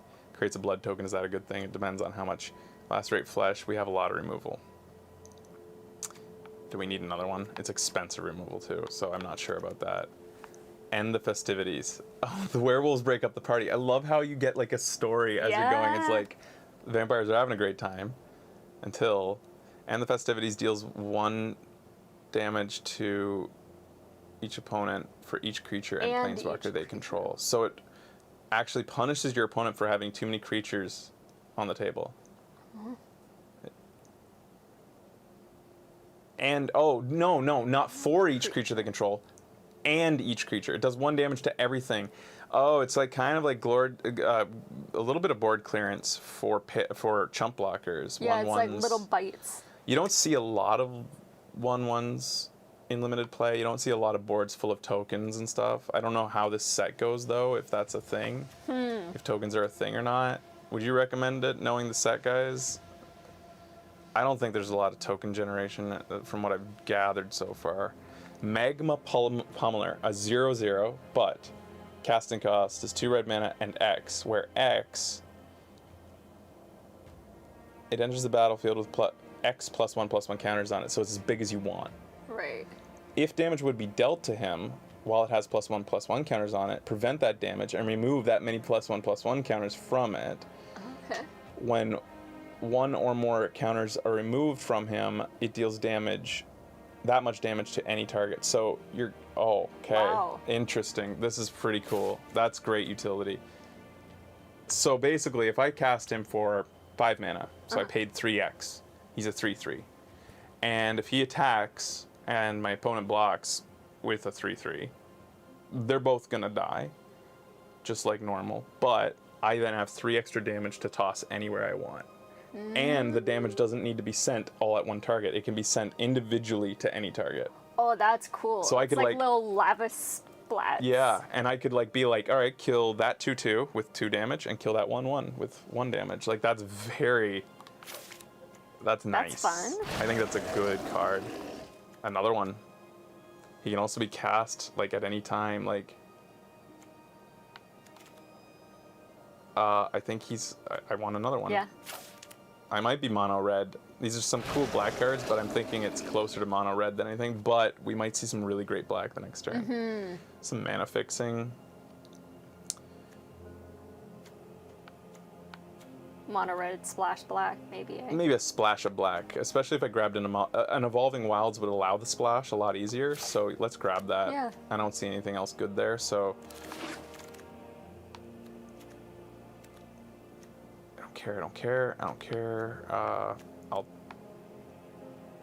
Am I gonna be nice to the? I don't care how nice I am to the people at the table. I'm not gonna play them being a computer. Yeah. I'll take it. Yeah, fun card. I don't think it's a great card, but We already have 2 of those, I think, don't we? yeah, I'm gonna take him just to potentially fit into the. I don't think I'll play all these Or do we? wolves, but Ballast of Watch. I'll just try to keep people. Well, I'll get this for free. We considered this many times, and now I can consider it at my leisure. Right. I'm just gonna. Sometimes towards the last few picks, like you. Oh wow, we got him for free in the end too. Red is very open. I'm glad we went into it. Okay, so now we're coming back around. Very easily splashable vampire here. Flying, a 2/1 flyer for 2. Whenever it or another non-token creature you control dies, create a blood token. So you're getting a blood token when it dies, and any other creature when any other creature dies, as long as this is out. Whenever you create a blood token, if you control 5 or more blood tokens, transform this creature into a 3/3 flyer that says. And haste. And where's the haste? Flying and haste, in addition to its other types. Oh, down here. Okay, I haven't gotten that far. Sorry. At the beginning of your combat, on your turn, up to 1 target blood token you control becomes a 2/2 bat. She turns them into blood bats. Great flavor with flying and haste. In addition to, oh, this is a great card. I think Splash of Black is something we need to do. Okay. That's so like cool. We already are into blood tokens. We don't want zombies. Reckless Impulse. I'm not gonna look at much else. I want to like move this show along, and it doesn't matter. I'm not gonna splash another color. I'm just gonna take this cool, rare, awesome looking vampire. The flavor is pretty amazing. Very good. A little bit of board wipe, potentially to get rid of some tokens. I don't have a lot of 1 toughness creatures, so it's unlikely to hurt me too much. Like, I have a couple, but, like, I might face decks that have tokens, especially white decks. I don't know. I don't know how the meta works. You draw 2 cards, but I want more blood tokens now, right? But you also have to worry about how many bodies you have out. Here's a bat. When he enters the battlefield, if you gained life this turn, return up to 1 target creature from your graveyard to your hand.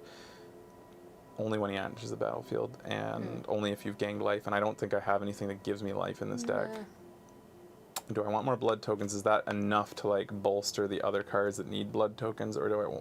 I'm leaning a little bit towards this. What's this? It's an artifact. Oh, when he enters the battlefield, create a blood token. He's generic. He's 3 mana for a 2/2. Kind of similar to the bat, but he's generic. Yeah. I need a pea brick. I'll be right back. Hi.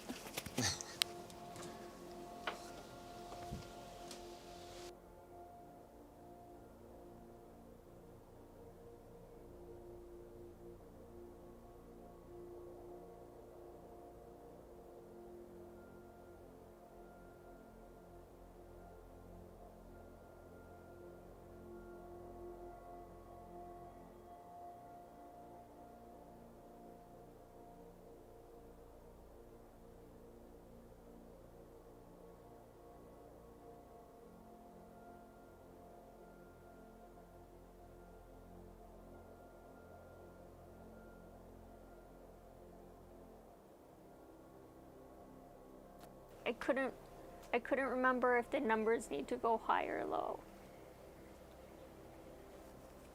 I do have some polls. All right. I'm thinking of this. I think this is a good way to get more blood tokens. I feel like this other one is a bit risky. It's like, it's expensive. It gets me card draw. I lose 2 life, which, I don't know, red-black, this aggressive deck might not care about that. It is card draw, though. Nah, I think I'm going with this, actually. Card draw. Yeah. Okay. Yeah, card draw plus blood tokens. I think what I'm gonna do is I'm gonna be here for you to create the deck, and then I'm gonna go Okay. come back. Yeah. Ittakimasu. You're going to watch me create the deck? Well, I'll do this like card choice part. Weary Prisoner. So he starts as a 6. So he starts as a 2/6 for 4 mana. He's a defender only, like a wall. So he can only defend because he's chained up. But somehow he's defending people, but he's taking a lot of damage. Like, how does this guy have 6 toughness? Look at him, Then, he's so buff. when he transforms at night, which means any turn in which somebody doesn't play anything, it becomes night. Wrathful Jailbreaker attacks each. He's forced to attack, but he comes out as a 6/6. That's pretty cool. Really cool. So when you're splashing, you usually want to not look at cards with 2 Hi. black, like two Oh, forced. okay. Like you have to spend black Okay, good to know. on your splash color. Whenever he attacks, you may sacrifice a blood token. If you do, put a +1/+1 counter on Wedding Security and draw a card.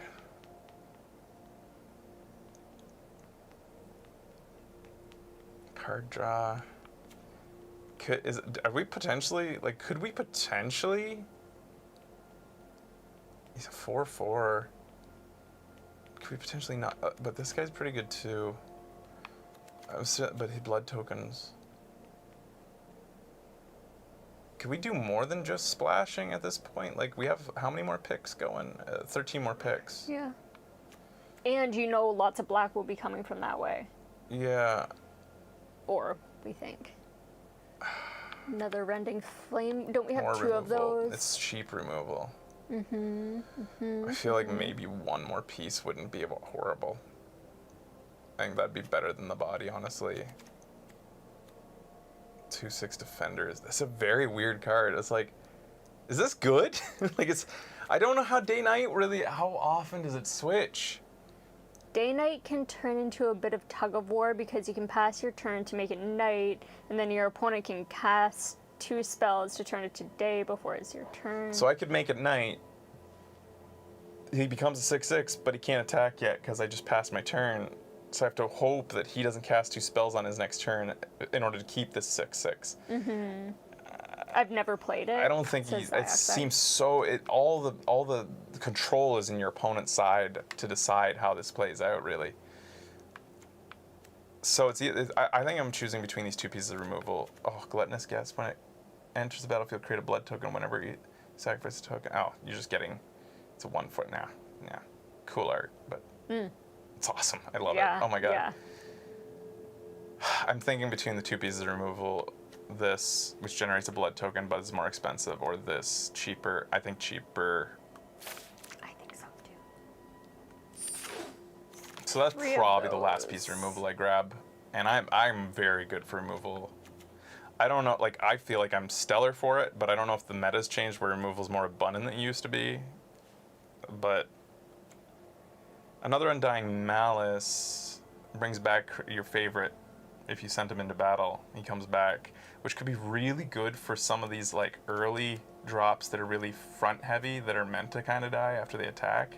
Plus, she'll give me another blood token potentially eventually because of that. Like, I'll be able to potentially bring her back, like if that happens, things like that. Might be worth it. Bloodcraze Socialite, a 3/3 with menace, can only be blocked by 2 or more creatures. You know what you should do? Yes. You should what? take that in your deck, that white one. Yes, thank you. Thank you. Enters, create a blood token. Whenever it attacks, you may sacrifice a blood token. If you do, you go. Didn't we already have one of these, or did I just consider it hard earlier? I'm thinking of this. 3/3 that can become a 5/5 when you sacrifice blood tokens, and can only be blocked by 2 or more creatures. Like, that seems really good for my current deck. It does. Here's more card draw, which we already grabbed some, right? We did consider it before you were all in on blood tokens. So typically 16 to 17 lands, 40 card deck. Oh, you were talking about. I want to Someone peek at else. 4, and I need more 4. And this is pretty good. You want to peek at 4. Like, yeah. Well, seems everybody took the signals and went into black. Maybe a little bit. It's starting to dry up after this many. How many picks? Pick 5. Exile. No, I don't give a shit. Blood. It's like very. No. It creates a blood token, but it costs 3 and it's a 1/4. It's not horrible, but and this is like so specific to. But you can think of it as like a 3 casting 3/2, right? This one. Yeah. I might, yeah. It's like, what do I want? A 3 cast that gives me a blood token plus is a 1/4. Not horrible for blocking and stuff. It's a vampire as well, and I have some vampire synergy. Like if this is a vampire, such as what was the one, Gift of Fangs, Yeah. could be played on this. But a 3/2 for 3. Not great options in this pack. Do you guys feel like I have enough blood tokens already? I think I've generated enough. But I want they can become blood bats. Because of my awesome my single card that generates blood bats. I want as many blood bats as I can get. Persistent Specimen returns. I don't know if that. I don't think that was the. It's debatable. Anyways, return it from your graveyard to the battlefield tapped. So 1/1 that keeps coming back as much as you want, which means he's do I have stuff that needs to sacrifice creatures? I don't think I have anything. Jawbones connect to the skull bone. Is that what it says? Oh, that's the flavor text over there. Yeah. The skull bone's connected to the hook thingy.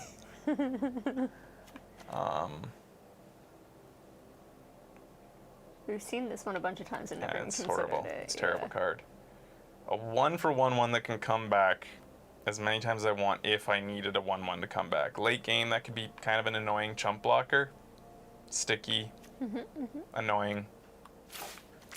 I'd say Sure. out of all of the ones in there, that's the only option. Ooh. Oh man, my colors have dried up. Seems. Yeah. Well, anyways.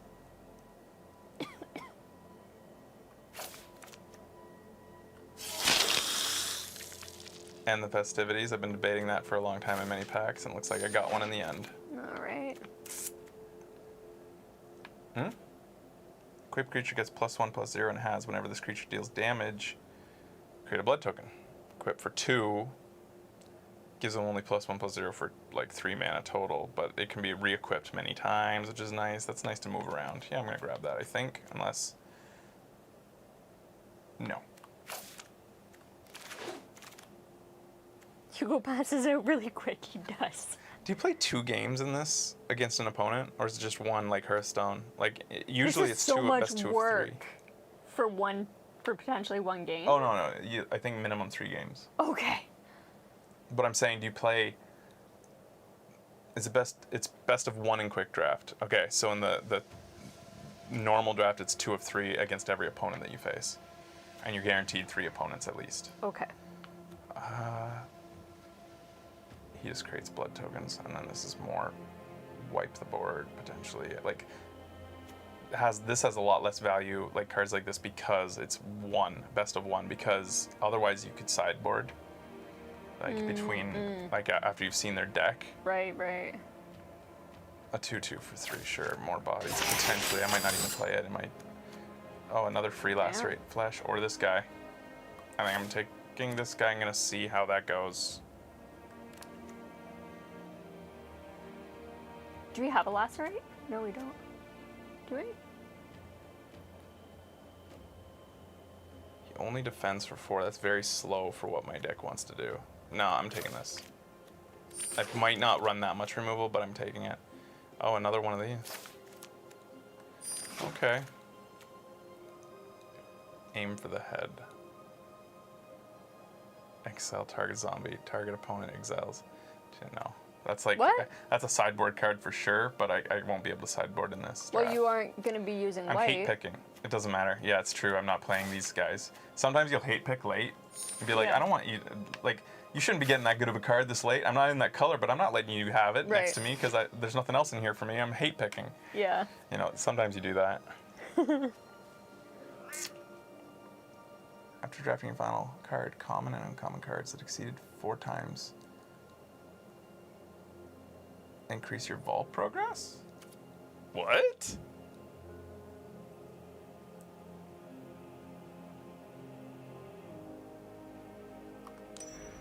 What's your vault progress?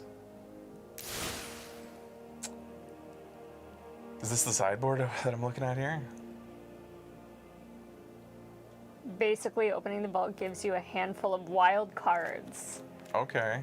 So they're encouraging you to pick tons of single cards in your draft. So like they auto-made my deck here based on what I had over there when I started. All right, take out the Massive Might then. They auto-filled it out with What you had tossed. how do I start over? Or I mean, maybe I don't need to start over. Let me just see what I got here. I'll take out the cards I know I don't. Okay, wait, at the very bottom. Oh, okay, no. You want to run 40. You don't want to run more than 40. At most 41. Like, because that's just... Technically, you could do like. You can do as 50%. many as you want. You can use every card that you got, but like you want to really boil it down to your best possible strategy. And sometimes that means making some tough picks. Right. Like it's a pretty good curve. I kind of feel like... They can't really see the curve. Oh, can I start over or like how do I just dump everything that's in here?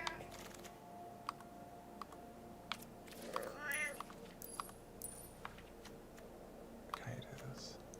The meow yawn? Yeah, I saw that. Were you having a good sleep upstairs? There's some gunk in your eye. I'm gonna take out these Undying Malices to start. They seem... I don't even know how to do this. Oh, you just click them.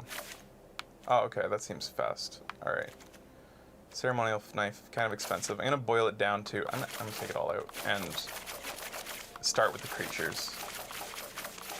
Get a good creature curve, because that's what you're playing no matter what's happening. You can play a creature anytime you want, like whereas like removal stays in your hand. So you want to really focus on the creature curve to start. Okay. So I'll go back to this layout and I'll look at... There's no quick empty deck option. Okay. So how do I now scroll? Do I need to pick up a... I don't know if... Oh. Whoa. I don't know what's going on. Click the magnifying glass Okay. icon to make everything smaller so you can see. Okay. Okay. Thank you. So we start with our cool creatures, which is definitely, we loved her. Everything's kind of based on her and her ability to turn blood tokens into blood bats. Wolderin Bloodcaster. I might toss Undying Malices in there just to keep like her alive or something if she does come out, you know, like I don't know. I love her synergy with the blood tokens, obviously. Like Crazy Socialite. And then I like... Yeah, I like that. I don't know about that one. Hard removal, expensive removal. No, look, we're doing creatures. 4, 3. I'm gonna... Okay. It's hard since I'm at the stage where I don't recognize everything by its art. How do I sort these cards by their casting cost down here? And what are these little collected and an inventory? Oh, okay.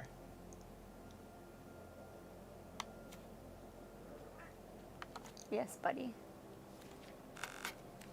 Oh, that's all my cards. Okay. We'll toss him in here. I think it'll be easier with the mouse. So, yeah. He goes in. I will put... Where was my cheap removal? That no, creatures. Grizzly Bear. Benefits if there's wolves.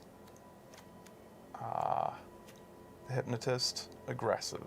I like that, how aggressive it is. And that's also the blood tokens work with this? Yes. Okay. Rending Flame is my cheap removal. 1, 2, and 3. I think I'll be running at least one Lightning Wolf. Yeah. Oh, take out the Rending Flame. Creatures. Creature curve. Okay. Yes. Are you gonna do the where was that volcano one? This guy. Yeah, we'll toss him in for sure. Yes. I got 2 of him. No, I got 1 of him. No, you Oh, and I have got to. 2 of them. Do I want 2 of them? Maybe. He's very versatile all around. No, he's awesome. Yeah. Yeah, he's incredible, in fact. Like, He could be late yeah. game or like kind Yeah. of early. That's an instant. Yes. So yeah, he's hard to put into the whole curve because like he spikes my 2, but he can kind of go anywhere. Yeah. So do you want to take him out for right now? Like he's pricey because like he's a 1/1 for 3 mana Yeah. or a 2/2 for 4 mana. Yeah. But the fact that he becomes so big late, if you want, I think he's really valuable in there. I think 2 is worth running. Let's get more. Fucking, I can't focus on just creatures. More blood tokens. 2 of this? Like they're 4/4. That's really good, even if it is 1 more mana that it should cost for its body. Do I want the wolves? You can type type creature in the search Oh yeah, box, I could too. like TCR. These are all my creatures. Okay, that helps. That helps Okay, a lot. thank you. Oh, no. Because it showed anything that mentions creatures. So Do T:(CR. that's unnecessarily complicated. Colon, not semicolon. Oh.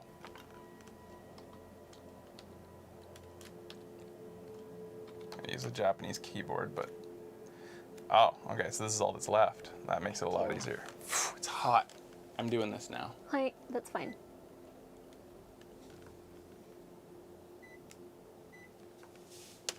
Hey, bud. This I don't love. It's similar-ish, like it's kind of like this guy in a way, but not directable. Palace to Watcher, kind of a pinger. Expensive pinger. This guy was fun.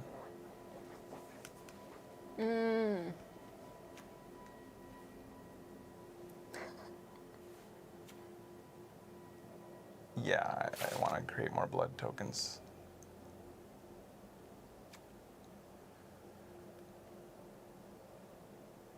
Is this... Do I... How valuable is the black?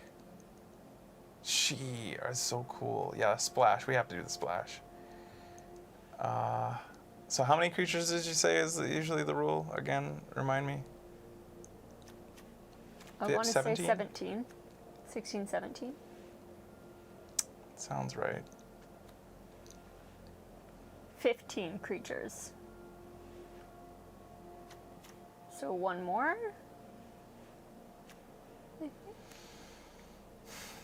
15 4/3 to that becomes a 17. 5/5 at night. Becomes a 4/3 at night. Yeah. So 15 creatures, but if you want to be really aggro, then go 17.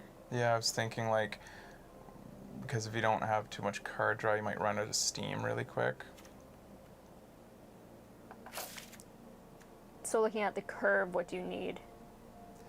I'd like some more late game kind of. I am thinking of at least one Pyre Spawn. Sorry you guys can't see that, but remember you do have those cards that are could technically be late game. The X. Yes. It's true. Very, yeah, like for them to be valuable. Is a pinger worth it? He's expensive pinger, 4/3. I don't hate this guy. Turns into a werewolf. Menace is also interesting for aggression. This is kind of like card draw. This might need to go in there just for the card draw. I think I'm done. Yeah, I think this is good. Okay, so we have 16 creatures. Now let's look at our removal. So we put in, I want my cheap removal first. Rending 3 of them. Flames times And 3. then creating blood tokens. It's like 2 more mana, and it only does 1 more damage than that cheap removal I have, but it creates blood tokens potentially. This has really interesting utility. Creates lots of blood tokens potentially. I'm gonna put it in. And then where was my hard removal? The Undying Malice, I can't really get a grip on how much I want this or not. Same as Gift of Fangs, pumps up vampires and can put, no, that's good to put in, yeah, for sure. But Undying Malice and Gift End of the Festivities, it's like I don't know the set enough. I can change my deck between games. I have a room for 2 more cards potentially here. 2 more Grisly Ritual, destroy target creature, and create. Oh, that's hard removal, so that's good to have in. Yes. Better than Lacerate Flesh. Maybe 1 more, so maybe. What would you? Undying Malice is good with Blood Tithe. Tithe Harvester. Pretty mediocre You know how outside to that. Okay. pronounce Tithe, right? Because it's a I was trying religious word. I was trying to decide if it was a typing error, or if it was Blood Tithe. Where's the Blood Tithe Harvester? Oh, just with this guy. Yeah, because he comes back after you sacrifice him. That's pretty cool.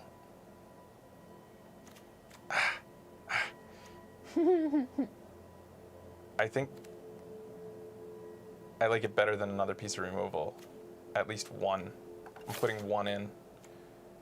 And then I'm ready to make my deck. That's it. You want Evolving Wilds though, don't you? Where is it? Yeah, that goes in addition to what I have. Yeah. Okay.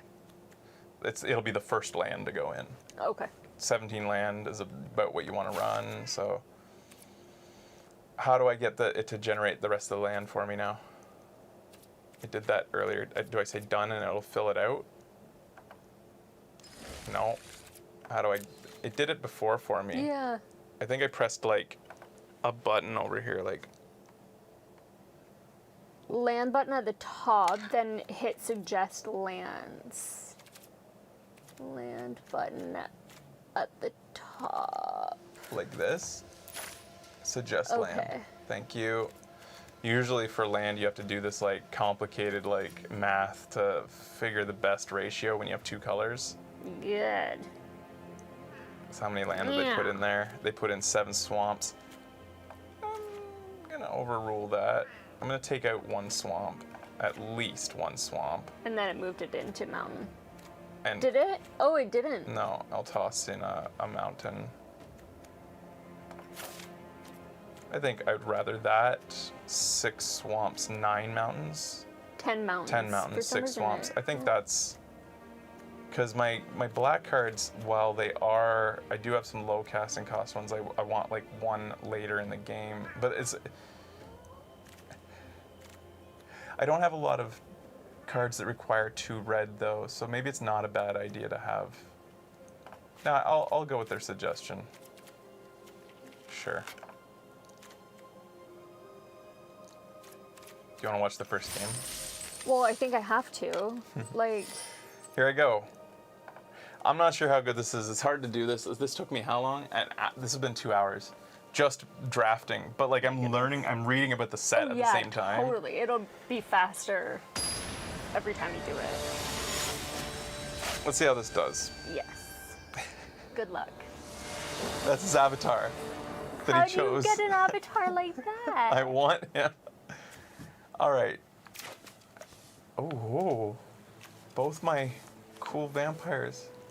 We don't need late game removal yet, but it's in here and I can't. It's unlike. Okay, I have to kind of take all that. Yeah, I'll take this opening hand. Keep 7. Good luck. He gets a 1-drop right off the bat. Vigilance 1/2. It only pumps up over time. Okay, that's all right then. But he gets a 1-drop. That's fucking annoying.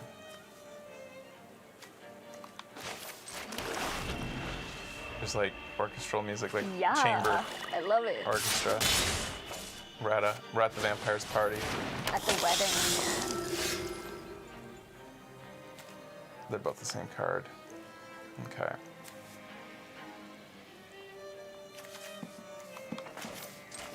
What do I want out there? The 3/2? This would let me. No, I want her late game when I have lots of blood tokens. That blood token's out there now. So it's ready to be used when I need it. Can you click on the book over there that's taking around dying to be clicked on? Be our guest. Be our guest. Oh. So these can attack every turn because they have vigilance and still be used as blockers.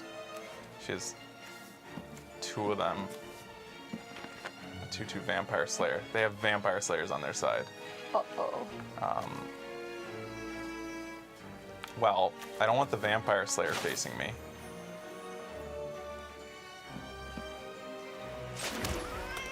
Come here, my friend. Over here. You're over there, but you're gonna come over here.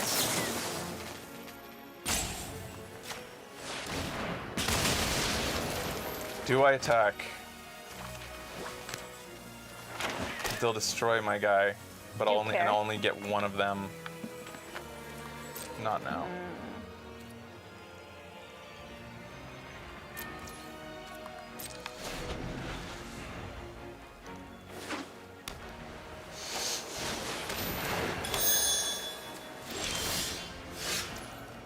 Add 1. So they ran this card. I thought that was a bad card. I mean, it's mana fixing, but it's expensive.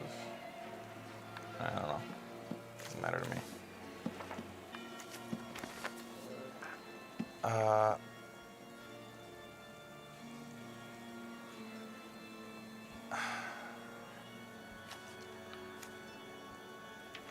Should I remove one of those? Next turn, they'll start getting pumped up, potentially. Then remove it next turn. No? I'd be able to start attacking now if I removed one.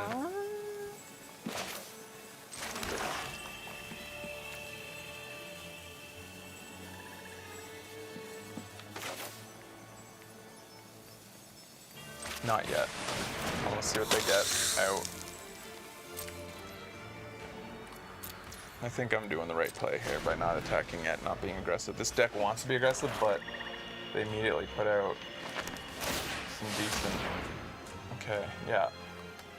Now I can maybe it's you're right. Like it's better to remove it after they've like spent the mana, basically made them pass a turn by doing that, right?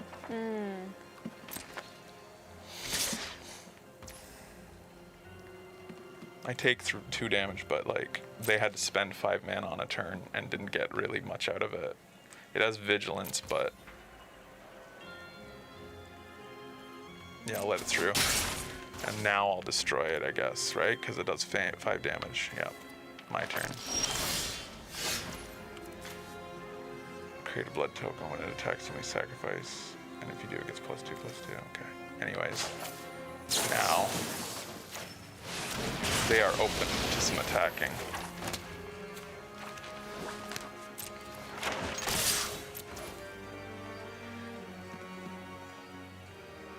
I don't know, because I'm an idiot. Be careful with the way you phrase things, because it sounds really insulting when you say it like that. It I costs obviously too much. didn't notice that it was an instant. It costs too much. You didn't have enough mana. I didn't even have the mana available, so there's your answer.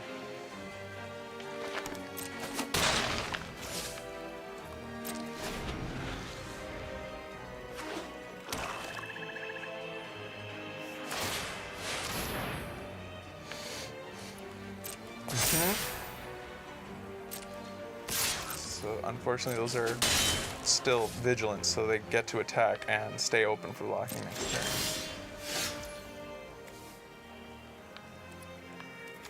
Whenever she deals combat damage to a player create. So I don't have enough blood tokens to initiate this guy to give enough minus to that guy to matter. I don't want to sacrifice him anyways.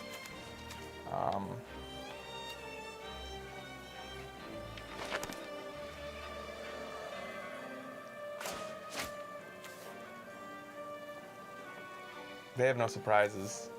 I'm gonna attack with them.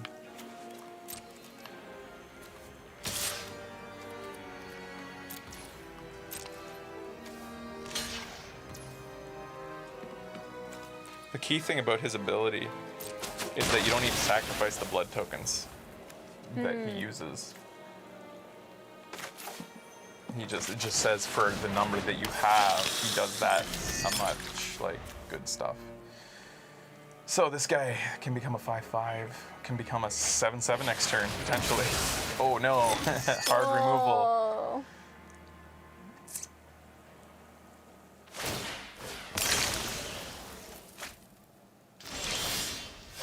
Ooh, my wolves. Do I want to make 2/2 bats now? Whenever you create a blood token, if you control 5 or more, only when you control 5 or more tokens, it transforms into. Crap. I think I'll just get this out there now, or maybe my wolf.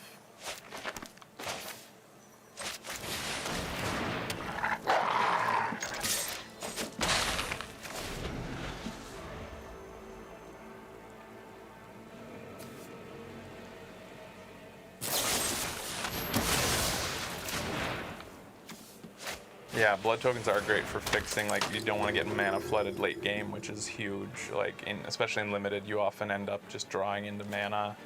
It's almost, yeah, it's cool. Target creature activate only as a sorcery. It's a shit card. I mean, they kind of made like a white weenie. That's weird. This has first strike while attacking.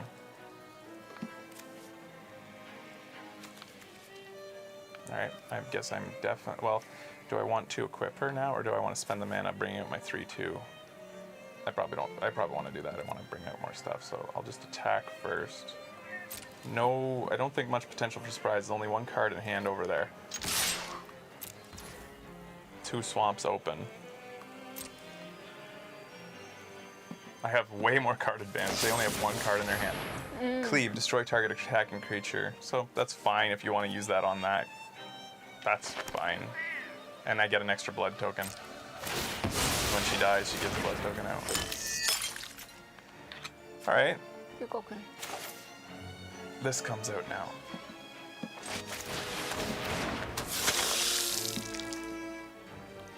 I might as well toss this out there now. Can't equip it this turn. Next turn I will. Okay. Oh, because of mana. Yeah. My late game's looking really cool if we get there for these blood tokens. Like, I'm potentially gonna really.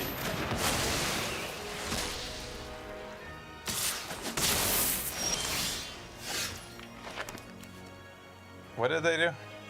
They use this. Bleed dry. 4 mana. Target creature gets -13, -13 until end of turn. And then it got exiled. So she did that to my trampling vampire.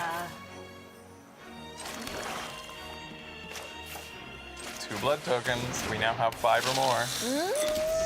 So she'll come out immediately transformed. But she only transforms once a token is created. So she's a little slow. Like, she'll.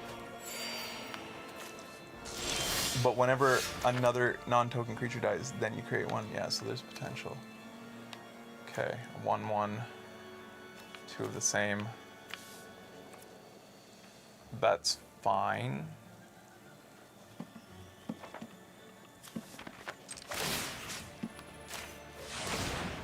This will generate blood tokens as well. Put her out. And now she'll transform when this attacks. Because she transforms. I think I did this right. I'm going to generate a blood token. She's going to transform. the beginning of your... I don't know that this is a great card, guys. It's so slow, but it's so fun. But the more I realize how slow it is, because she has to first come out, then she has to transform, then you have to wait till your next turn Right. before you get these 2/2 bats, and you only get one per turn. It's conditional upon 5 blood tokens as well. But she becomes a 3/3, and she's a 2/1 flyer for 2, which is not bad to start Right, with. right. Like, so at the very worst, she comes out as a 2/1 flyer. And then she has this bonus late game thing. Oh shit, it was my time to say next to blockers. Sorry, buddy. Next to damage. Transforming. So now I have a 3/3 flyer in her. So cool. And now if I wanted, I could start using my blood tokens with my excess mana, right? Because like, she's just gonna, do I want to keep the blood tokens or do I want to start like creating better draws? Like she can use them. One per turn will become a bat with haste. So it's not like I'll use them all. Meanwhile, I could be getting better draws. Enter. I'm gonna get at least one better draw. Oh, I have to sacrifice it. I forgot about that. Yeah, you know, whatever. Cancel.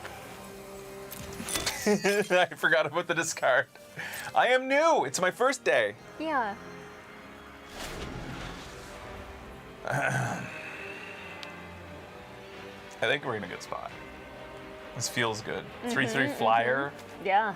She only has 2 1/1 chump blockers. Okay, you created a 2/1. Good for you. Now what are you gonna do with them? Attack? I'm gonna let it through, so go for it. I'm not gonna block. Yeah, go for it. Pass. Becomes. Why did it become a? Oh, tapped itself. She's not gonna attack. Okay.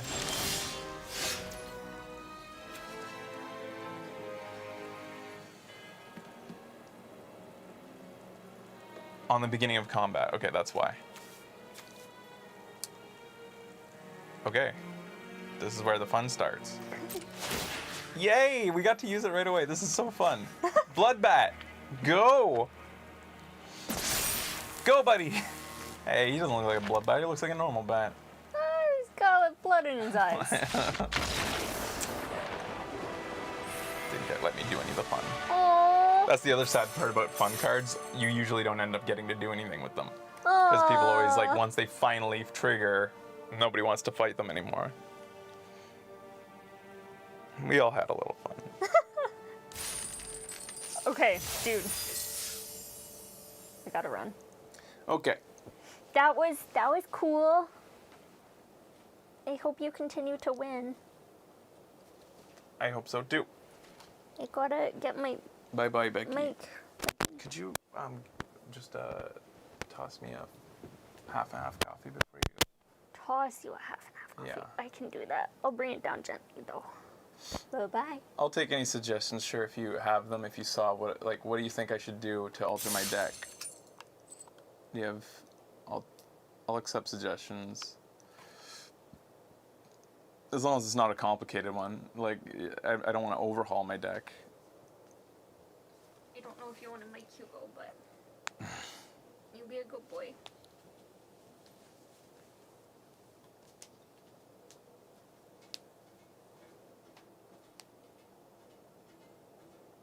The Ballista Wolf is very good. All right, I'll take that suggestion because I was like, it's just so hard to know because I haven't seen him in action. But you think that I should run him? He is a 4/3 for yeah. I mean, it's an aggressive deck. It pings. It's expensive to ping, but it does ping.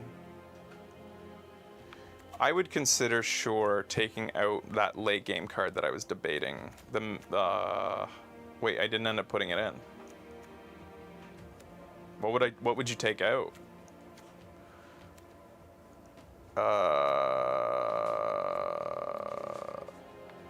I like having at least one grizzly. You'd replace the lightning wolf? Just one lightning. Oh, I have 3 lightning wolves. Yeah, sure. Sure. That's a good suggestion. Let's see how that goes. Yeah, it's just really hard for me to judge that, not knowing how day-night goes, how it plays out. Let's play the next one, guys.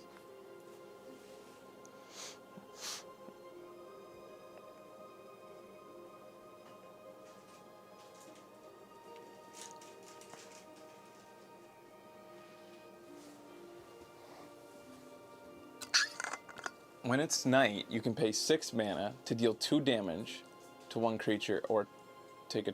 Oh, yeah, that's what it becomes, yeah. Take a tougher creature, yeah. Like, it's just... I just need to see how the day-night ends up playing out to really feel whether I can do it or not. Like, yeah.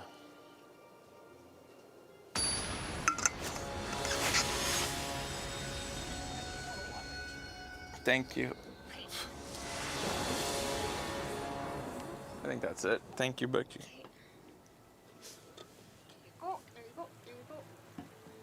Thank you. We are taking more kiss. Okay. Thanks, secret kiss. Bye-bye. Thanks. So looking at my, I don't want Magma Pummeler's Art. This is a bad opening hand, I think. I don't want to mulligan too much though, because that mana's not awful. It's not a great, I got a piece of removal. Yeah, I'll keep this. It's hard to mulligan in limited because you know that like it's gonna become a card advantage battle. Much easier to mulligan in constructed.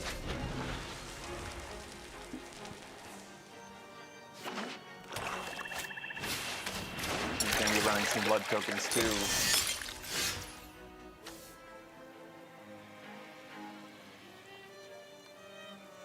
Kind of like card draw in a way.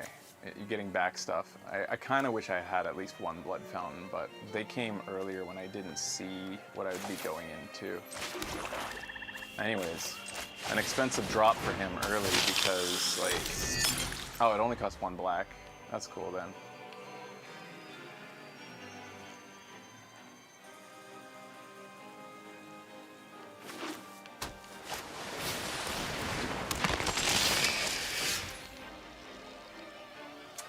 I think I'll use my Rending Flame to start getting some early damage in here.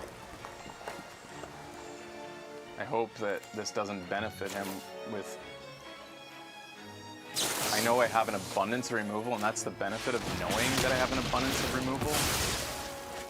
Did he get to do it? He did. Shit. Well, anyways, gave him card draw. Nothing I can do about that.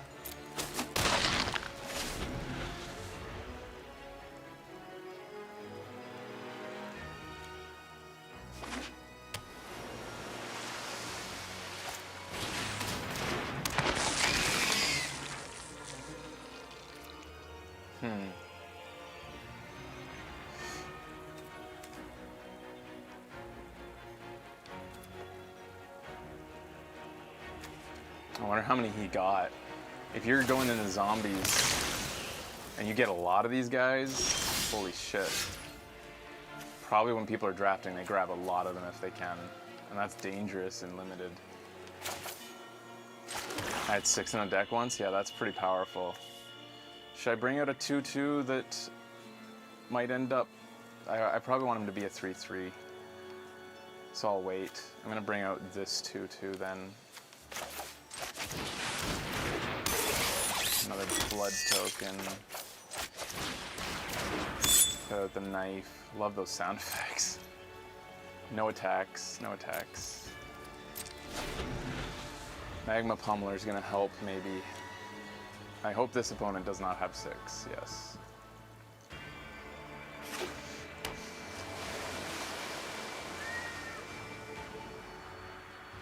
Hey buddy. Hi.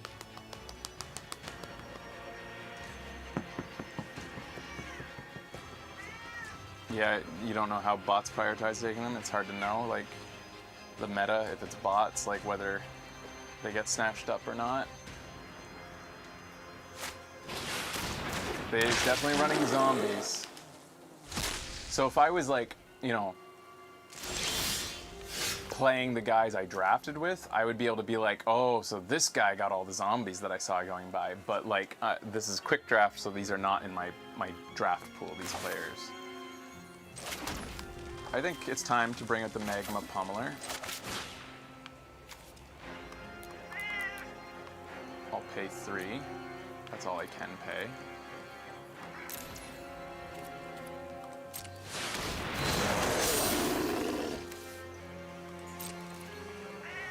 No attackers though. We're just getting some board advantage, hopefully.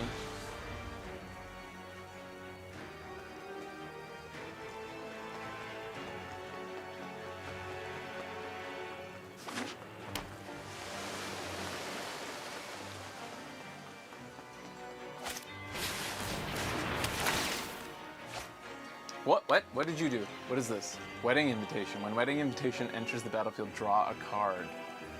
Sacrifice Wedding Invitation. Target creature can't be blocked this turn. If it's a vampire, it also gains lifelink until end turn. That's very interesting. You draw a card of it, so you're not really spending. That's interesting. All right, Undying Malice with my Blood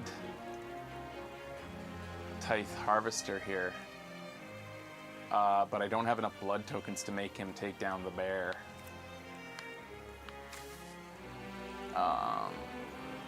But it could be a surprise when I attack. Maybe no. I'm attacking. I'm going all out with the blood. This is why Undying Malice is such a big card to have, I think, and why I might want to run 2. I only have 1 right now, I think. But this gives me, as an aggressive deck, it just gives me utility. Oh, my fucking knife! Fuck me, the knife. I forgot about the knife. Shit. Anyways. If I could do that again, I'd have the Blood Servitor, I would have the knife on. It'd be generating blood tokens too.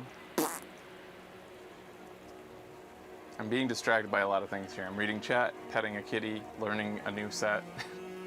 Forgive me.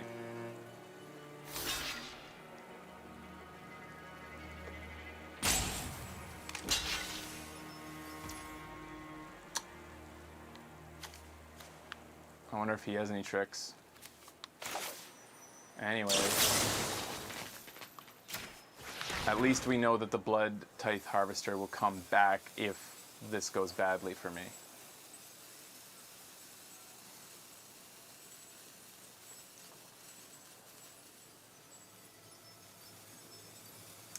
So this card is going to make him a +1/+, or no. Oh my god.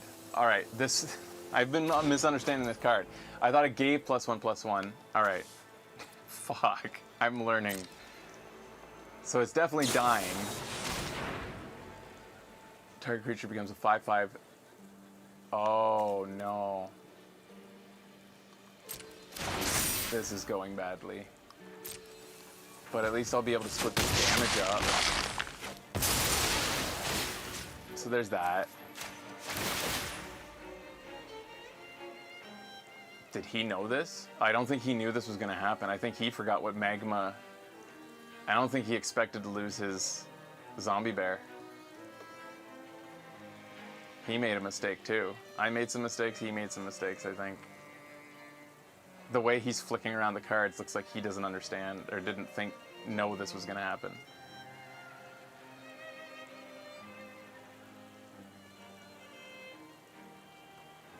So what you're seeing on the right is the stack, they call it. It's a virtual place when you're playing physical game. It's this like imaginary place that you have to picture the damage going in on a stack. So first thing in, is the last thing to resolve. So I toss the damage in there. Oh, I can be resolving. I'm the one who needs to resolve. But I want to do this now. Oh, I have to do it after? How is this working? Because I want to do the next damage.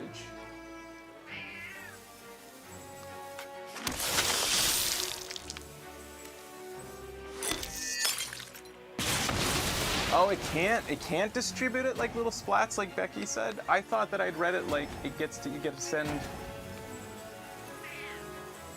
Well, anyways.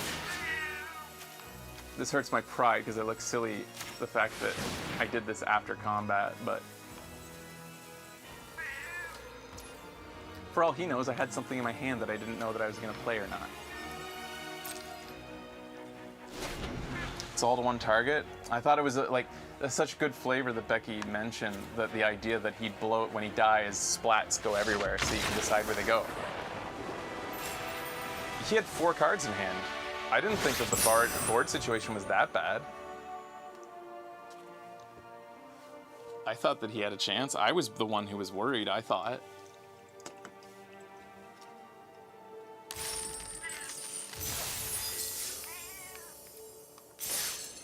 All right, 2 wins. Do I want to toss in another Undying Malice? That was super powerful, I felt. Well, it wasn't super powerful. I played it wrong, first of all, but it ended up working well for me. Do I want a second Undying Malice? What would I take out if I did?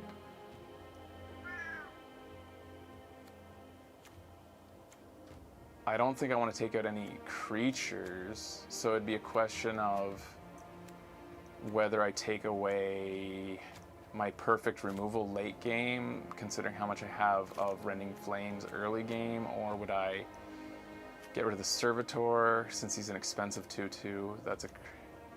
Would I get rid of another Lightning Wolf? I like the Lightning Wolves. I'm not against the Lightning Wolves.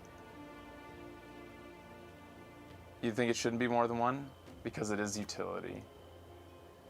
I can't see anything that I would remove is the issue. So if I did, I would put in an extra one and be my 41st card, which isn't... Having 41 cards isn't horrible. You don't want to go... 42 is ridiculous. Like, you got to pick something to get rid of, but because it's an odd number, you can run, like, it's not horrible to run 41 if you're trying to split the difference on something.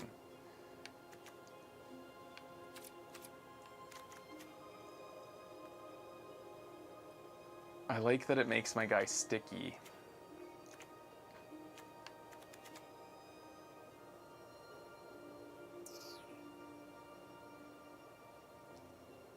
I'm just gonna run one for now.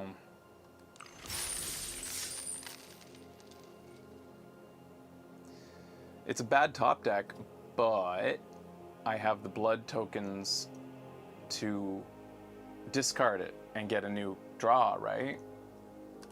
But you think it's a well-oiled machine. I don't know about that, but I think it's a fun deck, I think. I'm glad that on the first game we were able to make blood bats, and I don't know that that's gonna happen a lot. I think that now that I saw it in action, I feel like the chances of blood bats being generated are low. If I had to design that card, ugh. Oh, this is an ugly opening hand. All right, mulligan. If I had to design this card, I would say the blood bats, the vials should all burst at once, and it should be a flurry of blood bats, not one per turn. It just feels kind of like flavor-wise slow. I'm gonna keep these. I think that's not an awful opening. And then I'll get rid of the wolf. Or the socialite. The wolf. It's not a terrible opening.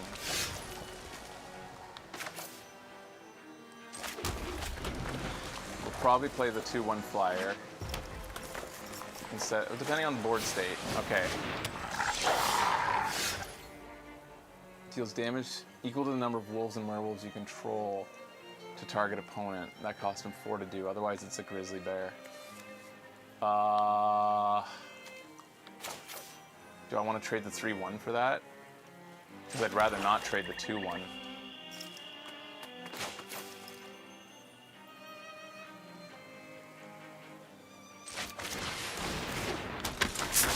This can be pinged. Let's hope she can't ping.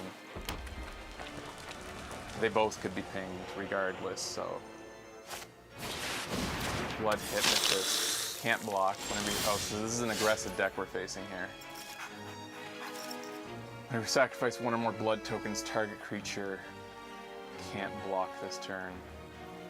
So now we're at an impasse with this player. Do we want to be aggressive too, or do we want to... Would that be playing into their hand? We have card advantage. They're already running out of gas, so we might want to play long game. I think we're playing long game at this point, considering their hand state. I'm going to...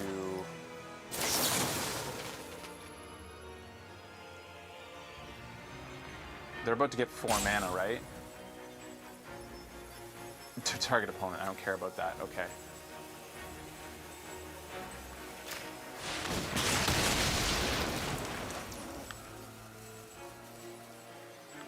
Let's...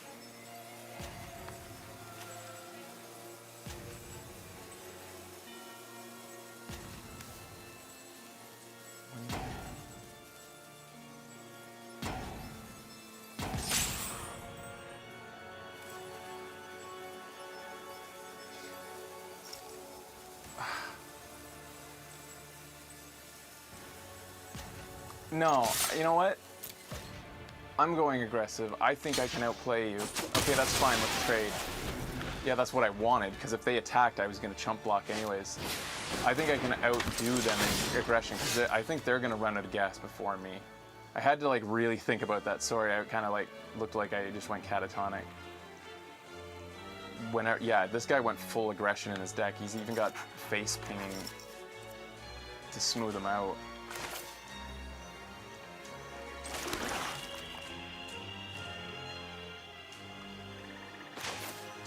Put out my 3/3.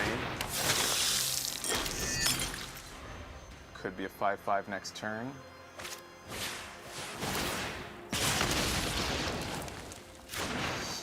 What's this? Reckless Impulse. Exile the top 2 cards of your library until end of turn. You may play those cards. So they just... Why'd they do that? What? They would have only had 1 mana open to play it. So they have these 2 cards they can play, but they have no mana to spend it. They could spend it next turn. Okay, so they can't. Except for that one. They don't have no white mana. So they have... It's a white-black or white-red deck, and they don't have the mana.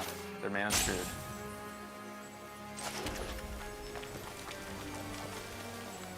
Let's see what they do here.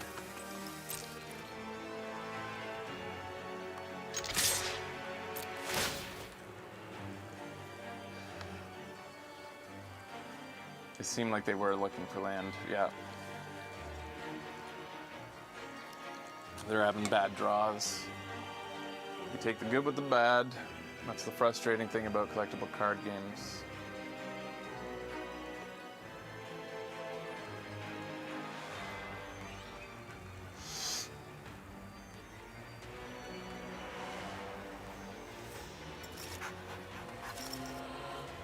Oh, it's asking me to sack a token. Sorry, when I don't see orange down there, I don't think I have to do anything. So it was...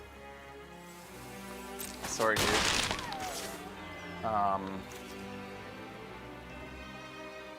Create a blood token whenever it dies. Do I want to toss? So, yeah, we're going aggressive.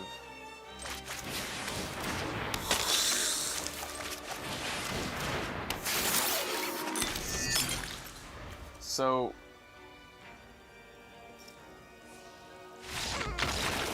All right, 3 wins, guys. They got screwed.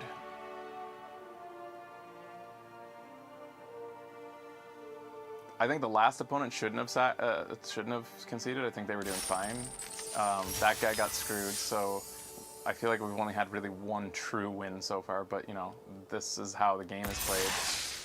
There'll be times where I get mana screwed and whatnot. So it's still a win.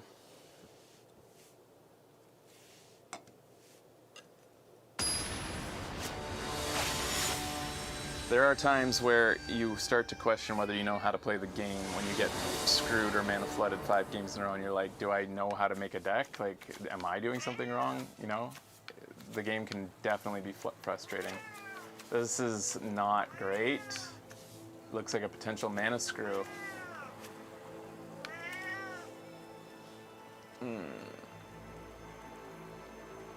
He's colorless, but I'm gonna mulligan once.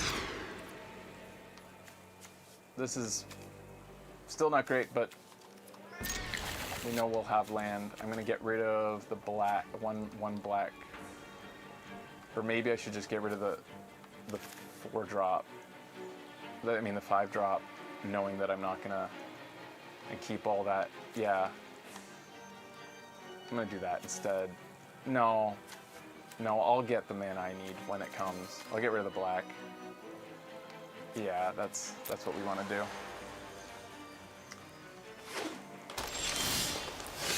I'll end up with what I need when the time comes, I think. Against a green deck. So what is green's theme during this set? It's gotta be kind of boring, right? Warlocks? And maybe werewolves? Whenever another human enters the battlefield, it gets +1/+1 until end of turn. So this is potentially a 3/3 next turn. That's annoying.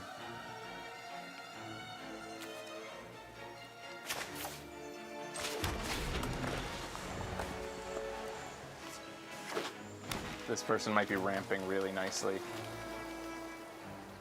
Do they have another human? Like, who makes a human deck? Alright, so they didn't have another human to play, at least.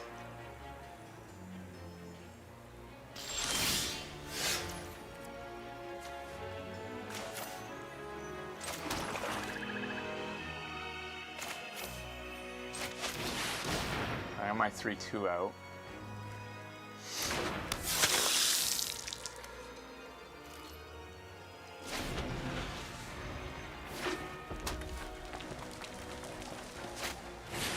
Green-white is human deck, so this will be a werewolf deck then.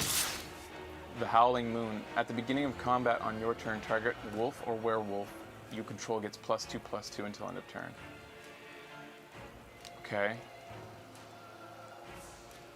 Oh, and whenever an opponent casts a second spell each turn, create a 2/2 green wolf, so I can only cast one spell per turn. Let's...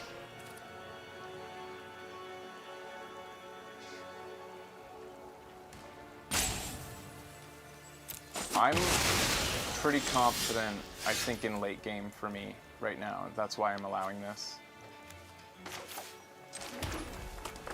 That's why I decided to trade instead of, I could have taken the damage and gone aggro on the face, that like they're only doing 2 damage and I'm doing 3. But I'm looking at how they, despite the fact that I mulliganed, I have card advantage right now, which is interesting. And I'm playing my 4/4s next turn. Like I'm doing really good, I think, so far. But we're gonna see how many wolves, like I don't want to play more than one thing a turn. There's a werewolf. So that's gonna be a 6/6 every turn.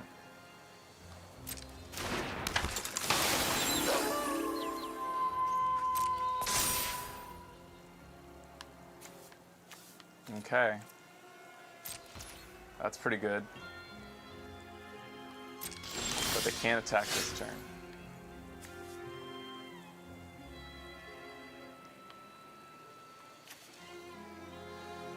Take 6 to the face next turn, or leave a black mana open so that Undying Malice will keep my Blood Servitor, bring him back as a 3/3. I think I need to put out the 4/4, and hopefully the fact that they're facing this kind of damage next turn, like at the worst case, they attack for 6, I take 6 to the face, but then I get to attack for 6 the next turn, depending on what they cast, but...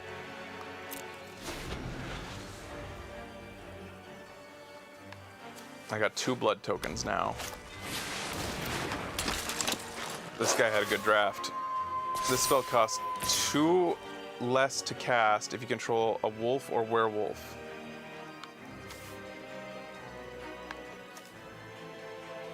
Okay, and he'll transform at night.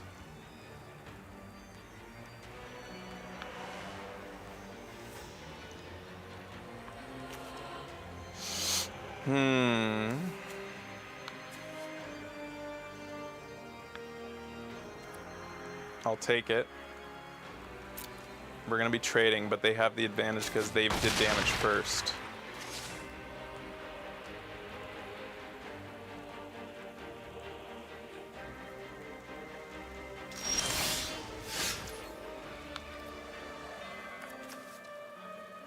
probably want to put him out.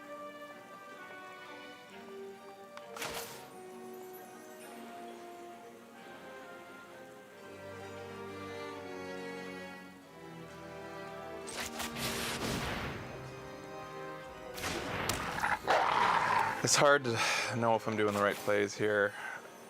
I don't know. I'm just kind of going by feel, but I want to be aggressive still. I kind of committed to this. I feel like I've committed to this. I might chump block next turn. I'm not sure. I'm only gonna. No, I'm not gonna chump block. I'm gonna do that. No, I'm not gonna do that. I'm gonna do that. Yeah, that's how I'm gonna go. All right. Yeah. I'm not confident here at all. This is a tough spot. They curved out well, and they like their synergy in their deck is awesome.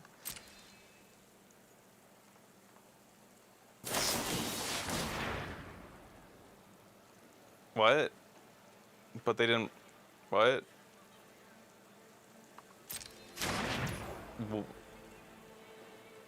But they didn't.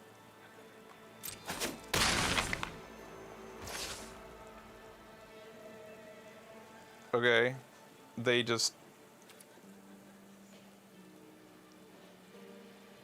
Are they overconfident, or did they make a major mistake?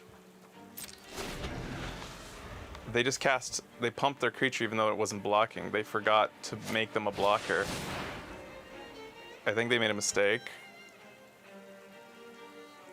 Oh, they didn't realize it had menace or something. And I forgot that this has menace. I should have remembered that. So he gets to exile 2 cards that are his. These are his like temporary hand. He got another one of that to get 2 more cards, or add 1 mana of any color. Okay, so they got a 2/3 out. That's a human werewolf. Okay.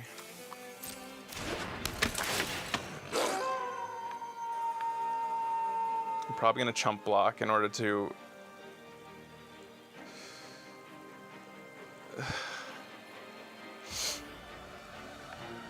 I don't know. I'll need to know it. I'll know it when I see it, what I'm gonna do. Who's he gonna attack with? Just the 6/6. So do I want to block with the wolf and the servitor and bring back 1? I think that's what I'll do. And I probably want to bring back the wolf.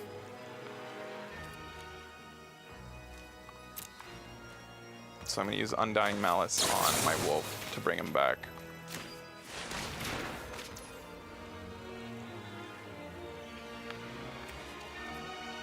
Because, like, I feel like card advantage has become a thing in this late game now.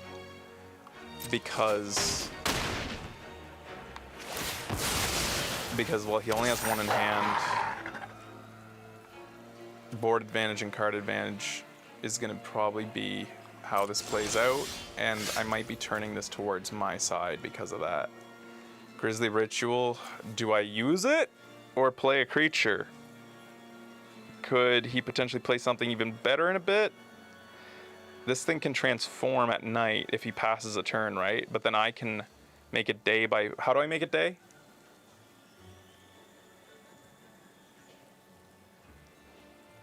If he were to make it night by passing the turn, what is required of me to make it day? Cast 2 spells, and I don't think I'll be able to, so I better destroy that, I think. Or do I trade? Menace will get through unless he wants to block with both. First Strike. I need to attack with both first and see what he does. Because I have First Strike. That's the play. See what he does based on this, because I can make a First Striker.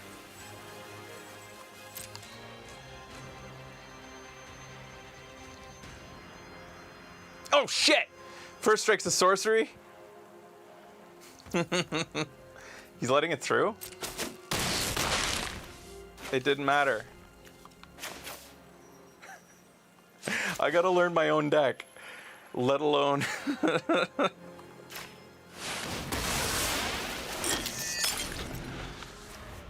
I got 5 blood tokens now.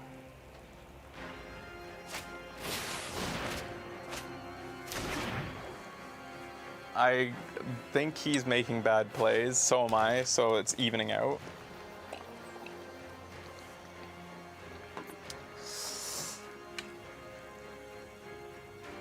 How long's this set been out? It's possible that there's...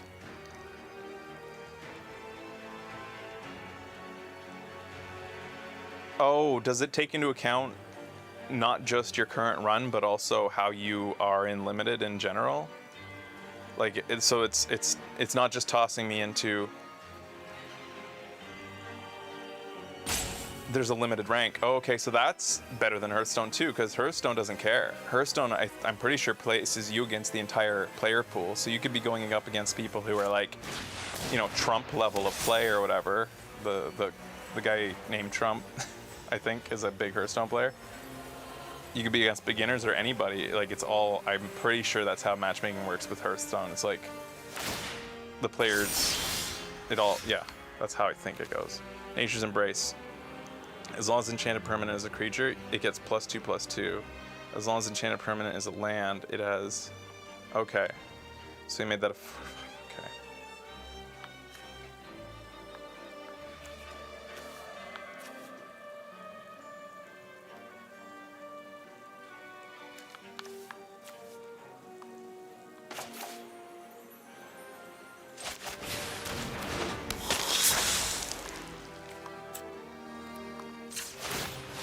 She'll activate next turn, I suppose, when I play my Celebrants.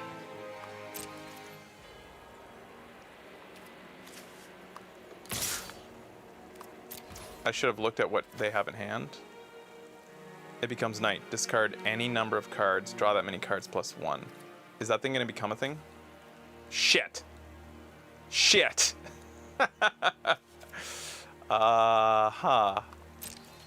Menace. Oh, I could have attacked with the fucking Menace! Oh, there's so much to remember, guys! It doesn't matter, because they don't care. It's all good. I think I'll be chump blocking with her, because I mean... Alright.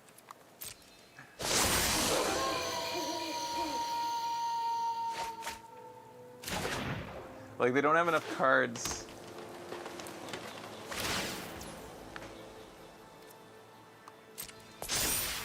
They have 2 cards in hand. I don't think they have anything that could win this turn, do you? But, oh, they could have, like, that deal 5 damage to any target. I better chump block.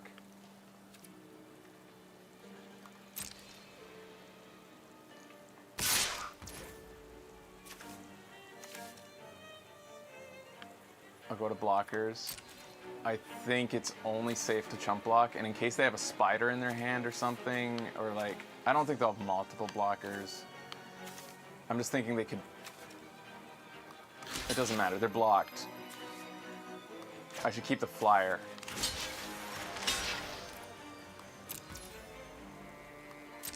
I could have won last turn, though. And now, I'll have Bloodbats next turn. Target creature gains trample. Oh no. So... They made lots of order of play mistakes and stuff. Yeah. But they've won 3 times if they're facing me, right? With this deck.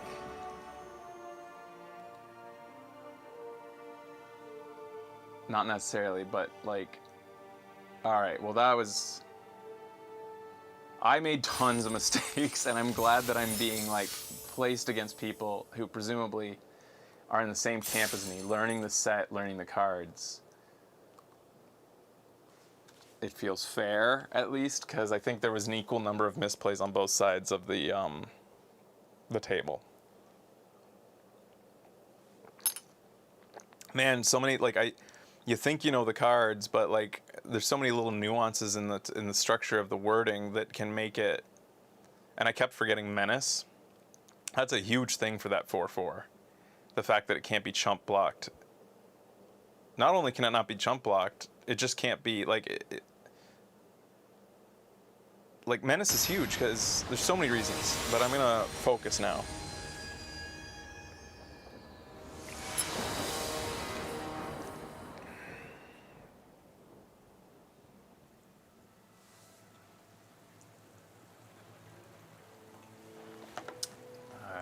My early removal, my early Grizzly Bear Wolves that will become a 3/2 with trample when I play him on turn 4, maybe. The Ceremonial Knife, and I have no mountains, so we're mulligan. I didn't even look at the land. No mountains. Black-red. Socialite for turn 4. Rending Flame, no mountains. Mulligan again. Wow, that sucks. An abundance of land now. 3/3. All right, I keep this. I will get rid of one mountain and get rid of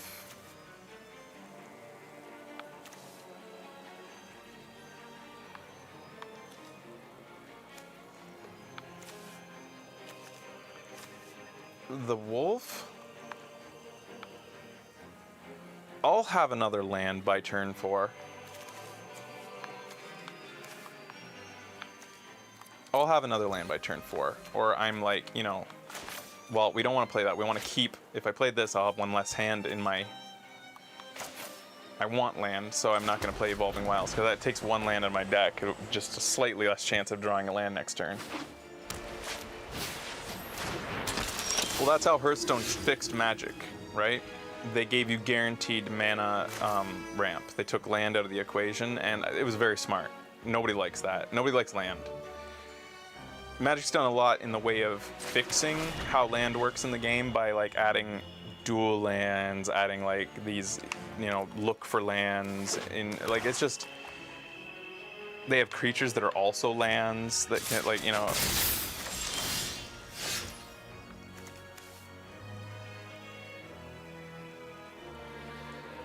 Ah, you're right, Untouchable. That's a good perspective. Since I put 2 lands on the bottom, shuffling the deck is actually maybe makes it me closer to my next land draw.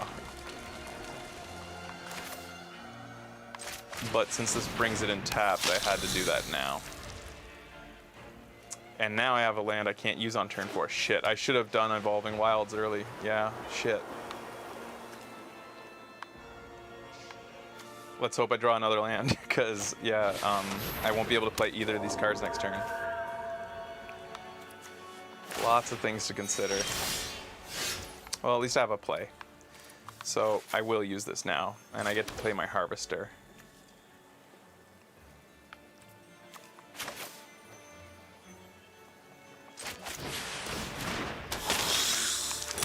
What does this thing do? It enchanted what? It becomes an enchantment when it dies. It's a 2/3.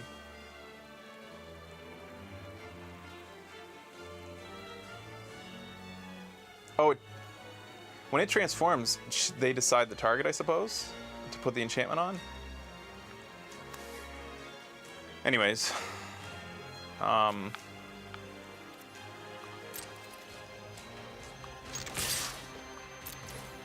they have to cast it again. Oh, it goes back in from their graveyard. Oh, okay.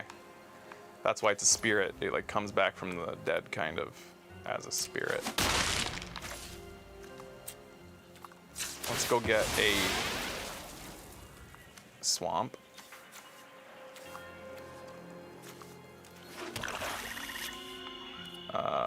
Looks good.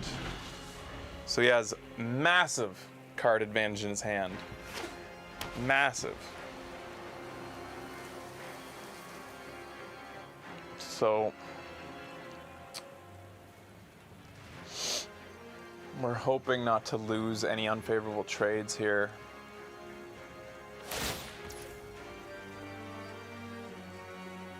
Okay. Attacking with a 3/3. Is he gonna attack? I'm gonna take it,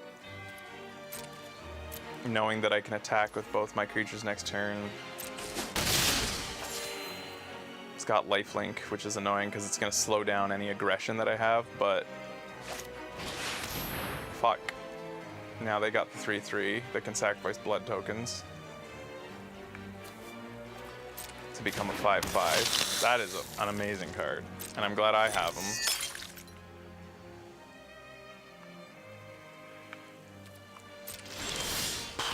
What is this thing's abilities again? Whenever you sacrifice one or more blood tokens, target creature can't block this turn. Can only do it once per turn. I'm gonna leave the land in my hand in case I need to mill it out with the blood token.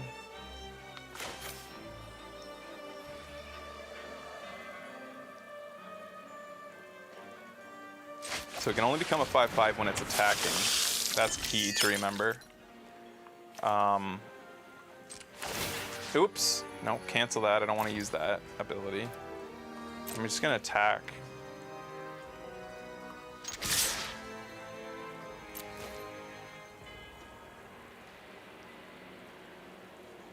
I'm not in a good spot. I had to mulligan twice, first of all, so I don't have card advantage. I'm very low on cards compared to them. And I'm also not going to win the damage race because they have lifelink on their side of the table. So they're going to be gaining back damage in this back and forth game that we're doing here.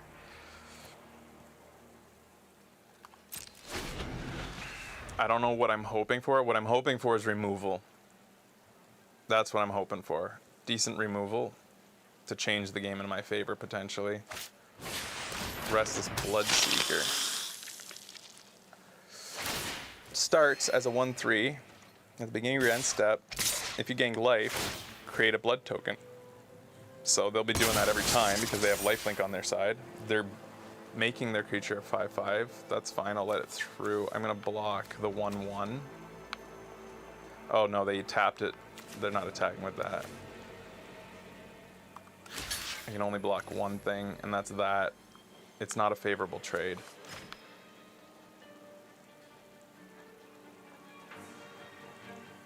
But it'll stop the lifelink. I have to do it. I can use my blood tokens for other things. And maybe I don't want to sacrifice blood tokens because maybe I want to use the blood tithe harvester eventually.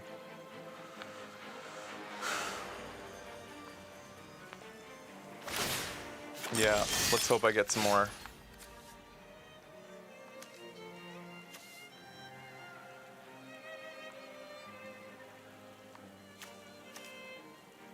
So at night, this thing becomes, at the beginning of your end step, if you gained life this turn, create a blood token.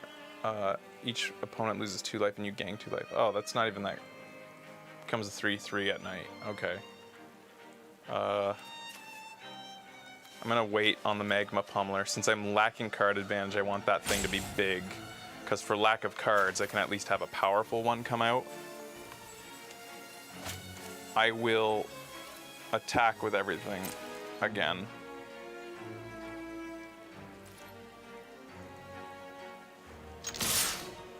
I need more blood tokens.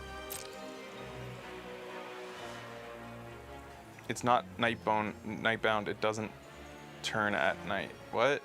Oh, it only transforms? When does it transform then? Sacrifice 2 blood tokens, transform them. Okay. It's not a nightbound thing. Okay, alright. Holy shit. Alright. Shit. So I lost my guy.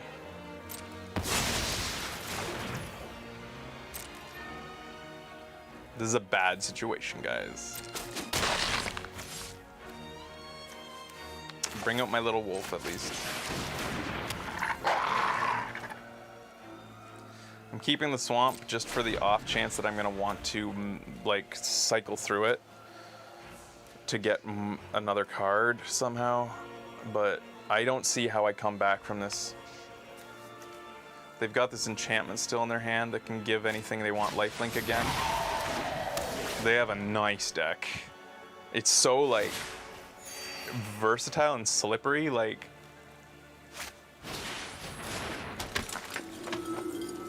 these are getting run a lot by my opponents, and when I first glanced at it, I'm like, eh. But you gain 1 life, It's a sorcery, and that's why I thought it wasn't that great, but...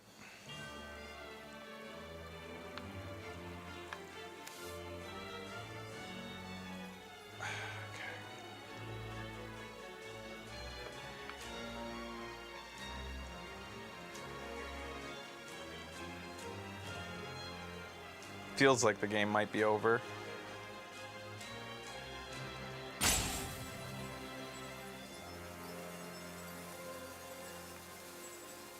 I need to put out the blocker. Magma Pummeler comes out only as a 3/3.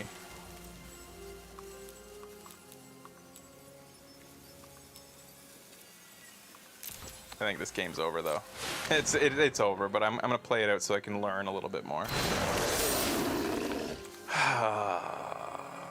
It looks like his deck went off like perfectly too. Like that looked like the perfect curve and everything. This thing I can't block, so there's no reason not to attack with it. Really.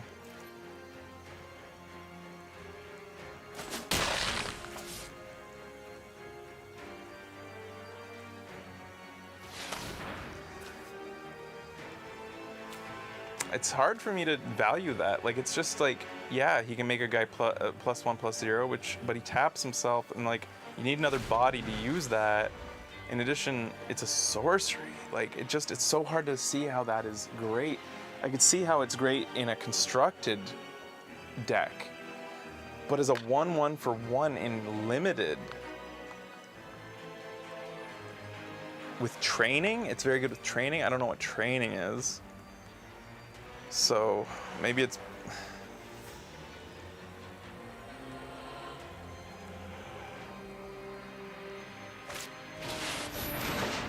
Two flyer. Training.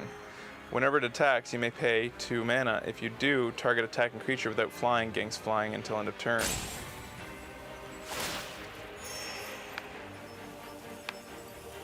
So he trains others.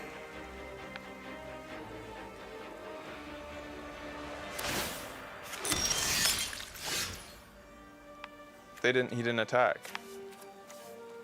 Who do I want to take down? The lifelink, probably. The menace. I have to.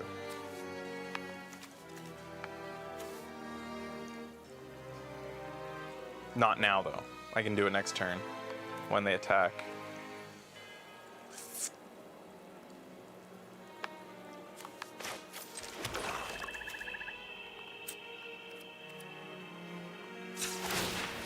I'm attacking. I gotta stay a little bit aggressive, I feel.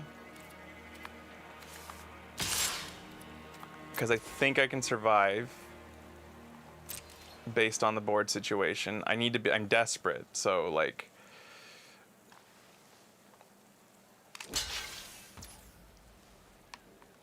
And then that's gone at least.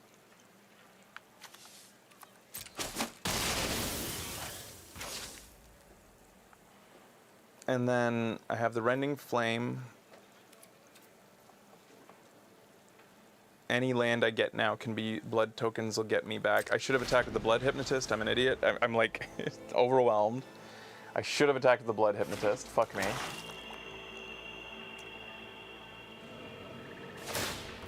Yep. That's fine.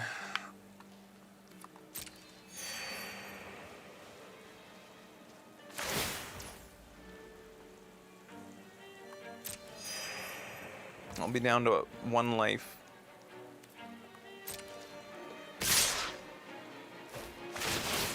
Do I hit the flyer or do I hit?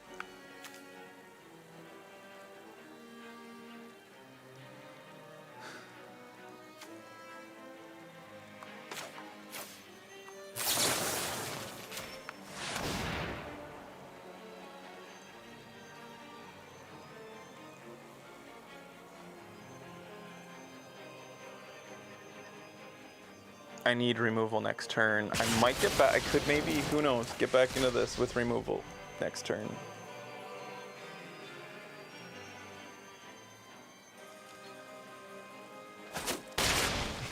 Who knows? What's this, a 4/4?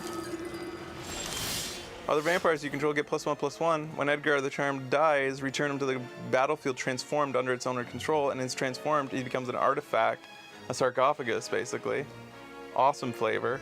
At the beginning of your upkeep, create a 1/1 white and black vampire creature token with lifelink, so he creates vampires. When there's 3 or more blood counters on it,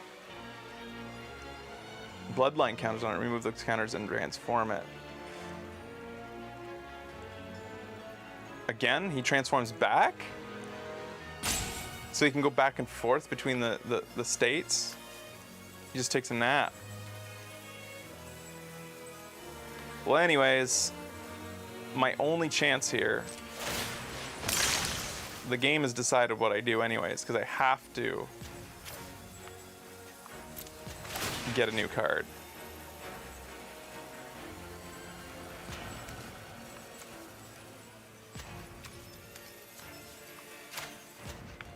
I guess he can't block. Big deal. I need a new card. I need removal. Oh my god.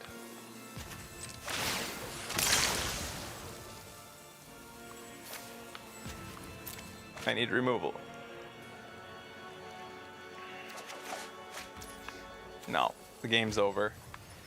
So, I'll concede. Shit!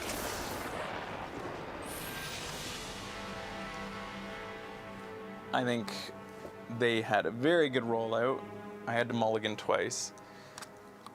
But I think I held my own considering the situation for longer than you might expect.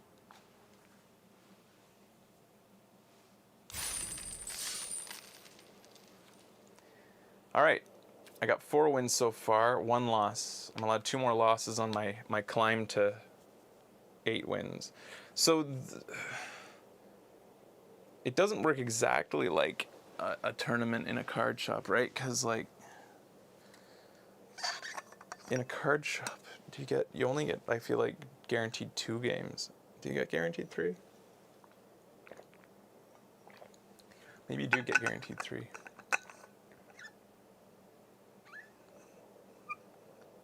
I can't remember. Well, yeah, you play, everybody you play, you get best of 3 rounds. I'm talking about in the tournament, how many guaranteed opponents you get in a card shop.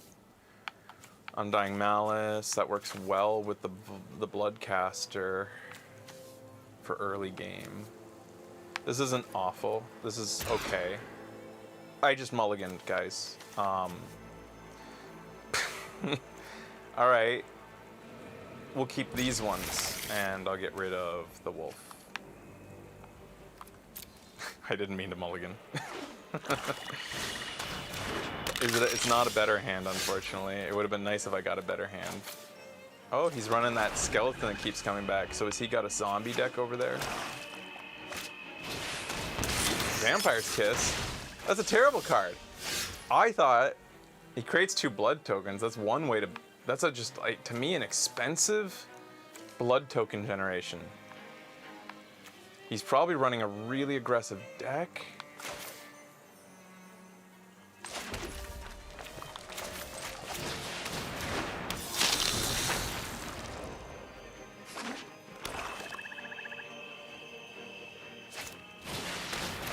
Ragged Recluse. A 2/1 when it comes out at the beginning of your end step. If you discarded a card this turn, transform it. So if he discards cards, which he just did with his blood token, it becomes an Odious Witch. Whenever the Odious Witch attacks, defending player loses 1 life and you gain 1 life. It's a 3/3. That works well for an aggressive deck. No blocks. It's a very aggressive deck.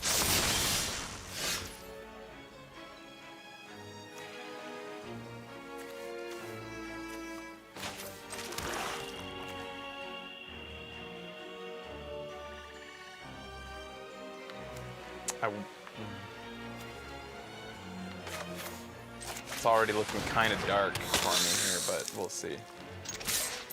He's only got 3 cards in hand. Like, while he did have an amazing rollout, he's running out of gas quick. The Persistent Specimen will keep coming back, but it's a 1/1. Annoying, but it's a 1/1. 4 cards in hand for him and me.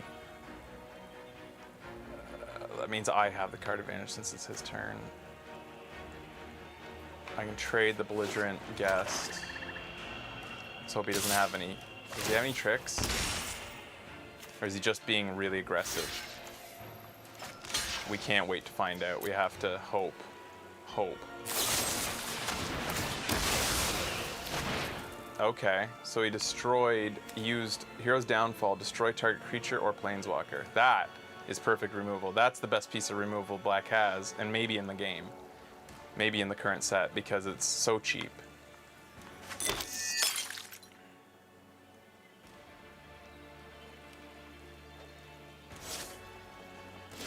So the creature doesn't get through.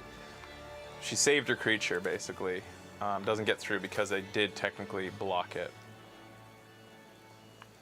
I can't get my 4/4 out this turn. I can only get my stupid 2/2. I wish it was a 3/3 for blocking.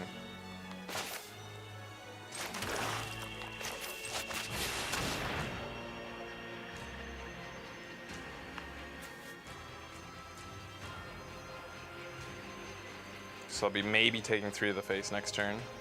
But at least I have my 4/4s coming. You think I should chump block? I'm not sure. I don't know if I want to lose the 2/2. I feel like this is a card advantage situation. Though I'm down to 15 life, I'm not I would rather block the Persistent Specimen and force them to bring it back, start spending to bring it back. I know it'll come back, but I don't care if it costs him 4 mana to do it. And if he's doing 3 to my face, that's fine. I'm doing 2 to his face per turn. Like, it's not, the balance is tilted in his side, but... Uh-oh. Any opponent may sacrifice a creature. So I can sacrifice a creature to keep this from traveling. The Innocent Traveler. To prevent it from becoming the vampire that it will become, right? What is it asking me to resolve?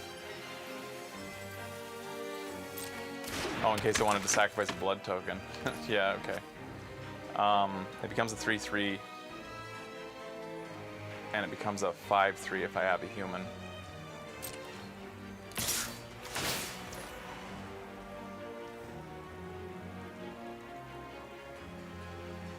I'm not gonna sacrifice anything, right? Like, that's gonna become a 3/3. But I'll have a 4/4 blocker soon. I feel like I'm at the advantage despite being so low on health right now because of my hand state, because of the cards. Like, they only have 2 left in their hand, and I have 2 4/4s in my hand. I think I can turn this around. And the fact that if she sticks around, I have potential. Since these guys are about to start generating 2 blood tokens, I'll have 5 soon and she'll transform into a 3/3. Won't transform this turn though. But it will when this comes out. Okay, cool.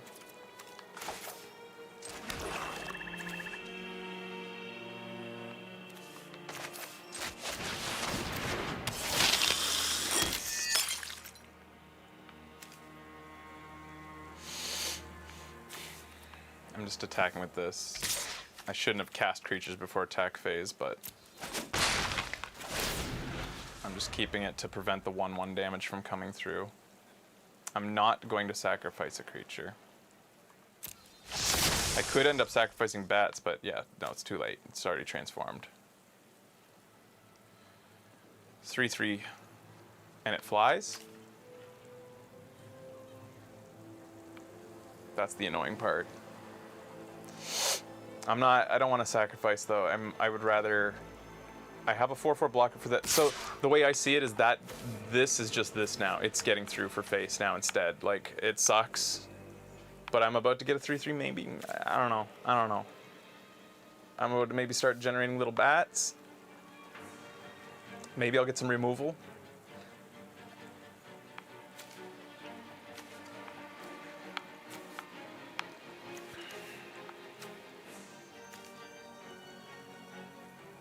If I get a piece of removal, I'm golden, I think. I'm in a really good situation if I get one of my I forget what it's called, but does 3 damage. Oh god. They just exiled 2 cards from my hand, spent 3 mana to do it, and now the card advantage is on their side. Ouch. Well, I guess I'm not in a situation where I'm counting up blood tokens anymore, so can I... Yeah, I have to hope for removal, so...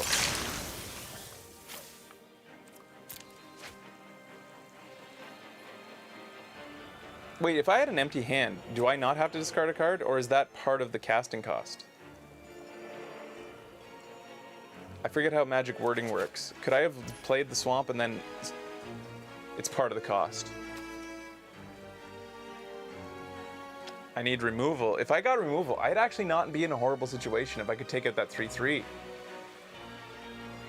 But anyways, I might keep this in my hand. No, I should play it.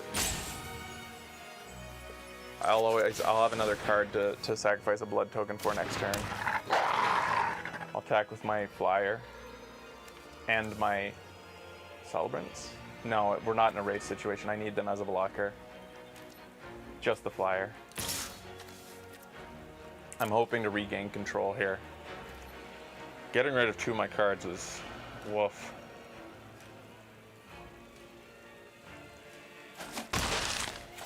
Everything before the colon is part of the cost.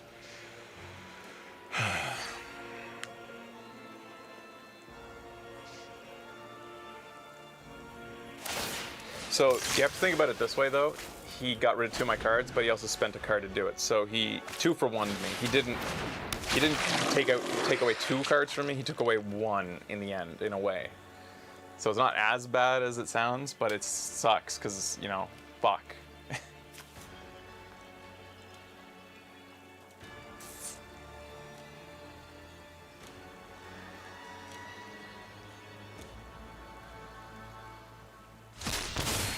So he did 2 extra damage to me with that ability that that Grizzly has there.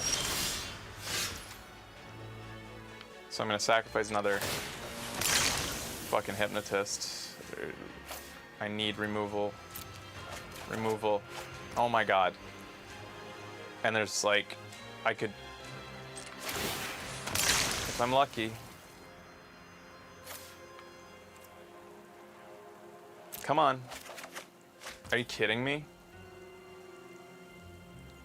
That's it. All I needed was 1 piece of removal and I would stay in the game, but now it's over. I could still chump block. I'll chump block, I guess. Let's just find out what I'm gonna have next turn. I won't be able to cast it because there's my removal. So if I chump block the flyer next turn, I may be still in the game. Maybe, but I think they have stuff that can... We'll see. This went really badly. I got some bad luck, I think. And I don't think I played it badly either. I think that I just kind of, with all the removal I have, to have gone that long without any, and now I'm sacrificing one of my best creatures just to stay alive.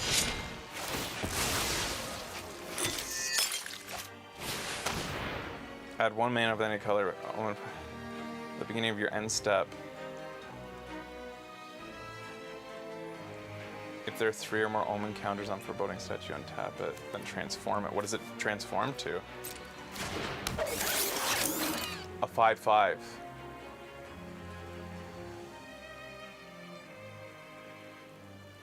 After 3 turns. And it still generates mana. Huh.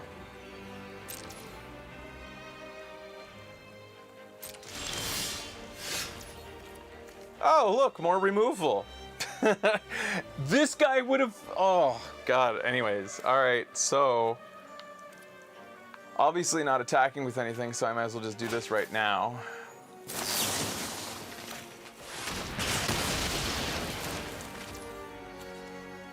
And I can't play him in the same turn. I might even discard him. Just to see if I can get more removal. No attackers.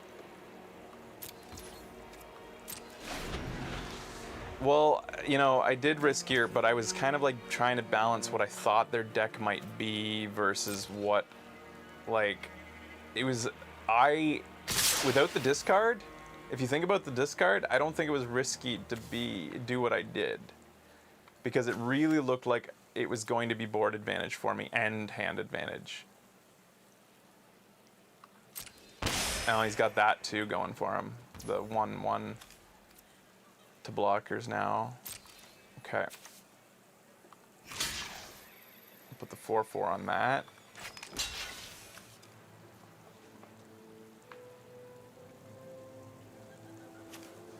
The 2/2 will block that because it has to. So I lose that creature. And I'll let that one, I'll do that. He's got 2 cards in hand still. You might just end it right after this. Okay, so that's coming back.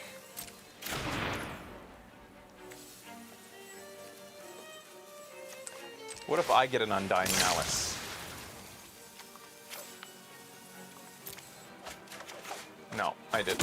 I didn't get an Undying Malice. I thought I might and be able to bring my guy back, but I didn't.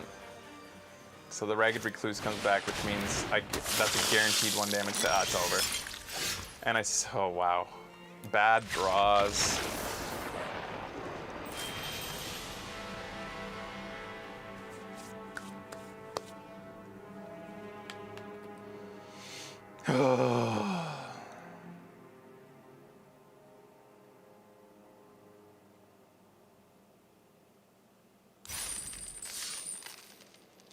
Two losses now. 4 wins in a row and then 2 losses in a row. It's my first day. I think I did okay. There was a turning point, definitely, where I made the decision to not be defensive. I went in for some attacks, and I don't... Without knowing that he'd be doing... I think I can't say whether it was the right decision based on my knowledge of the meta so far, but I think it wasn't horrible decision. This is bad to start without even a single.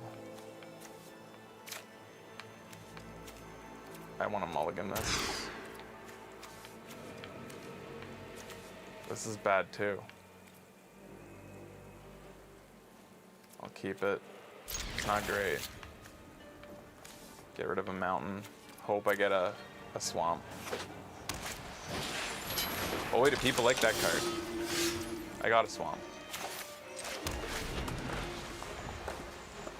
So pingers are probably valuable in this set based on how much that gets played in the meta.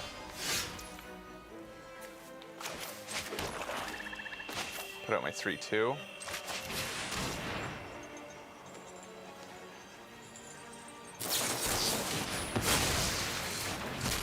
Counterspell.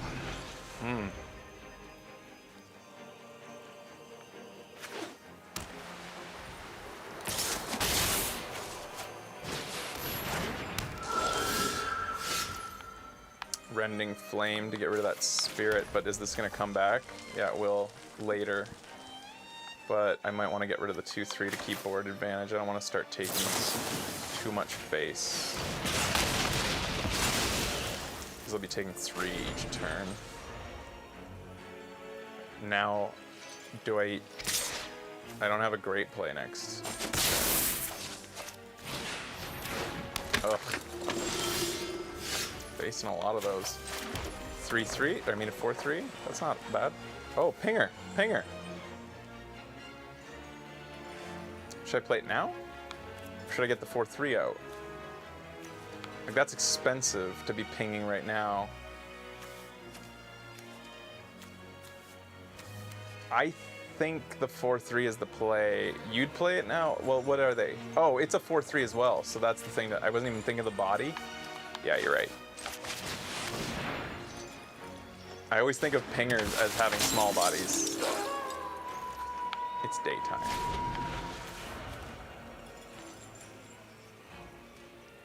So I could pass a turn, and it immediately becomes night, and then I can immediately pay its cost, right? So I can transform this and use its transform immediately.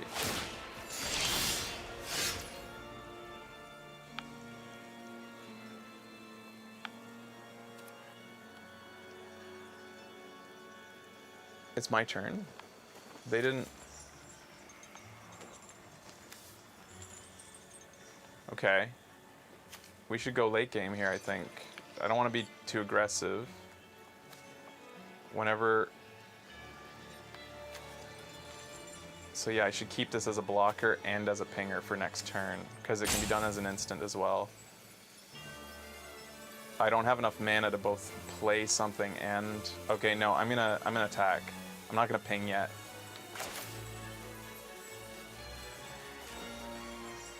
Or I could have the 5/5, and then they would have to play two things. No, I'm gonna get a little bit aggressive for now.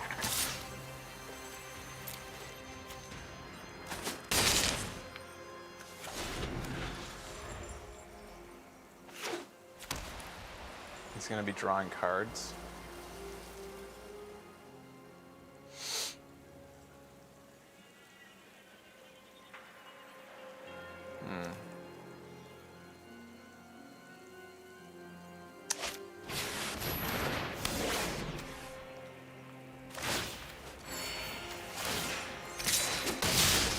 It's 3/1, and he drew a card. Maybe I should stop that thing. Can't attack or block. Okay, so it's a pacifism on the wolf.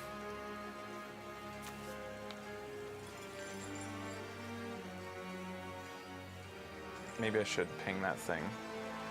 But if I don't, I can let it turn to night, and then I'll be able to ping it next turn. For how much? For the same amount. So I still have no plays if I want to ping it, which is annoying. But I don't want them to get card draw. So I'll pass the turn.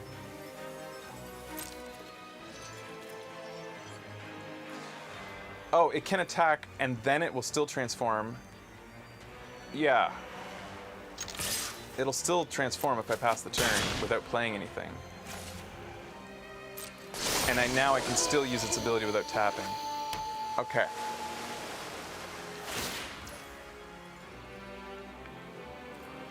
So this person's a little bit novice. They're paying they shouldn't be pumping that guy right now. Yet.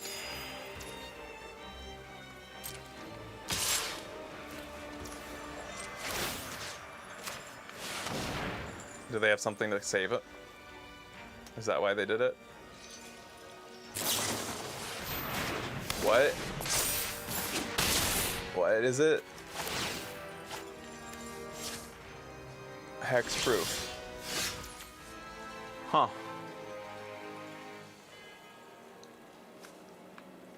One mana short of my perfect removal, 2 mana short. And, yeah, okay.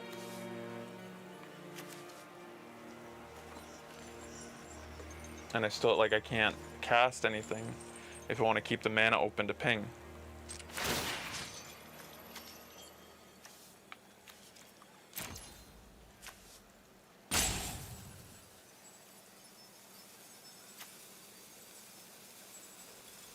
Okay, I should...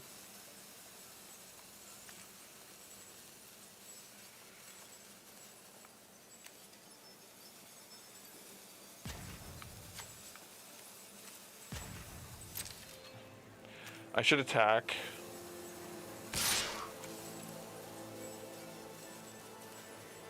I should probably activate its ability before next turn, because it just gives him 1 extra card to potentially save this thing again if I let him draw. And he untaps as well, which gives him more mana to potentially save it as well. I think I want to activate it now. Oh, it's always... What? Why?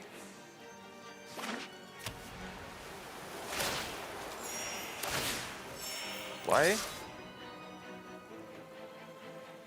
The ping only does 1? It does 2, you told me. You guys told me it does 2. I remember you saying to me, you said that it takes down tougher creatures at night. That it does 2 damage. I thought somebody in there said it takes... I wasn't even reading the card. I just remembered you saying that it takes down tougher creatures at night. I thought it sent out 2 damage at night. Oh, you're saying it can activate twice if you have the mana for it, is what you're saying. Oh.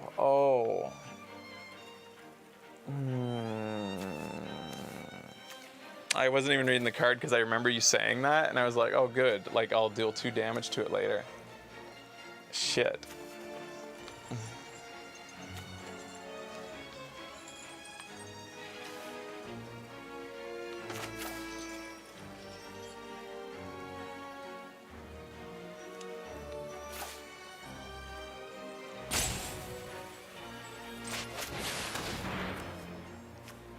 Well, the pinging doesn't matter anymore, so like, I might as well make a day.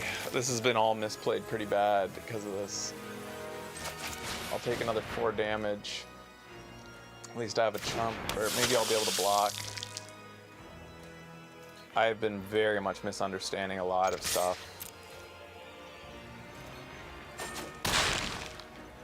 I'm not blaming you, I'm just saying I'm just telling you the reason why I thought and did what I did.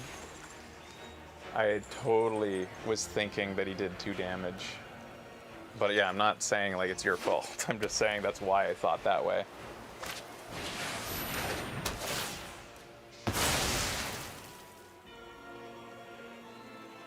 What did he just do?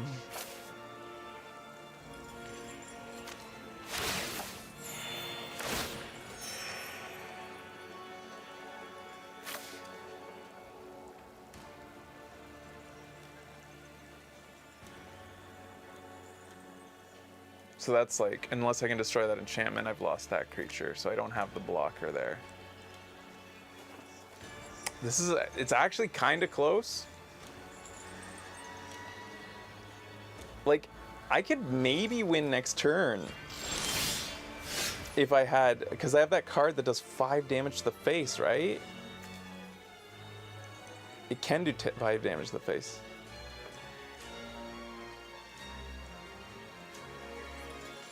It can also do...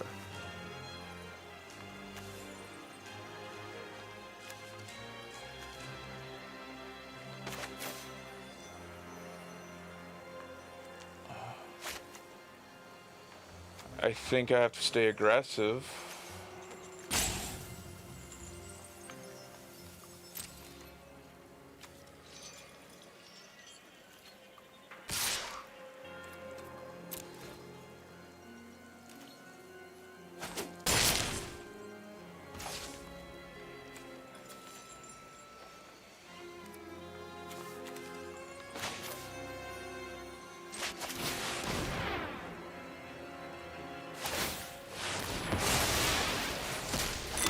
I don't know. I have no idea what just happened.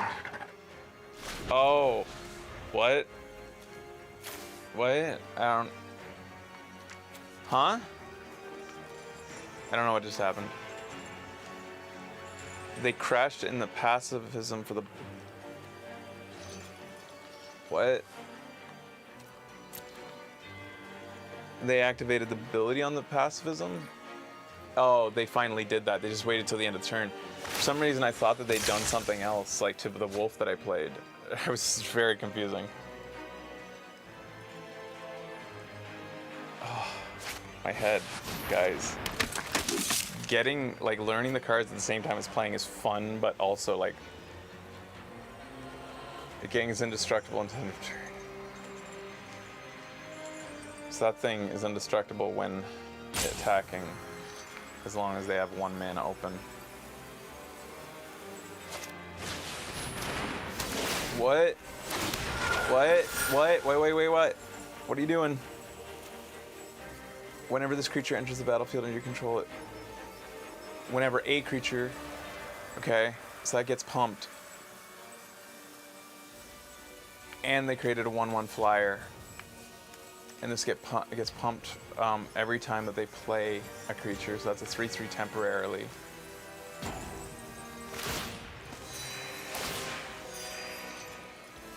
They shouldn't be pumping that before they attack.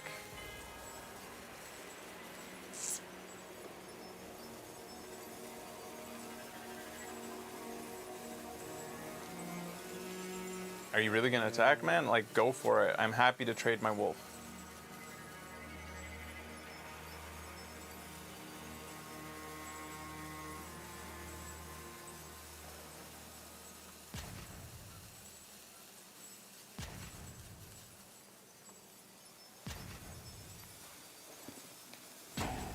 If I can get that card that does, I'm pretty sure it can do 5 to face or 3 to face, maybe.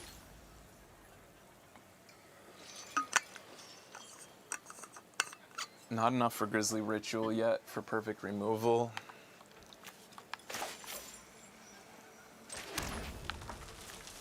I can ping things.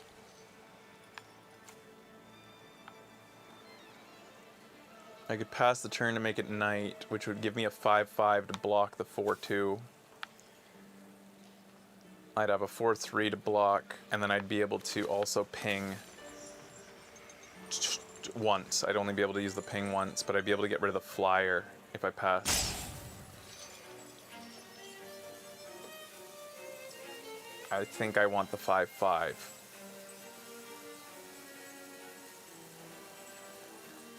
But I should attack with the Celebrant, maybe.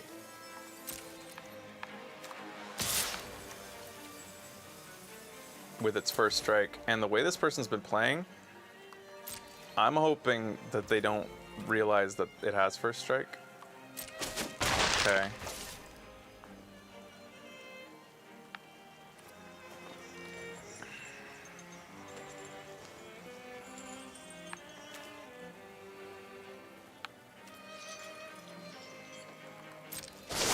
Okay, now I'm gonna ping that 1/1, block the 4/2, and I can also block. Oh, but then they'll pump the 4/2. But they've also been pumping their creature before a combat stage. They have, and they're gonna do it again. But yeah, maybe I should have kept the 2/1 as a chump. Shit, I should have. Shit.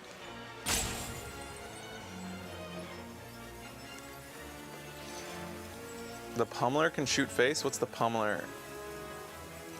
Can Pummeler shoot face when it's hit? It can. What is Pummeler? This?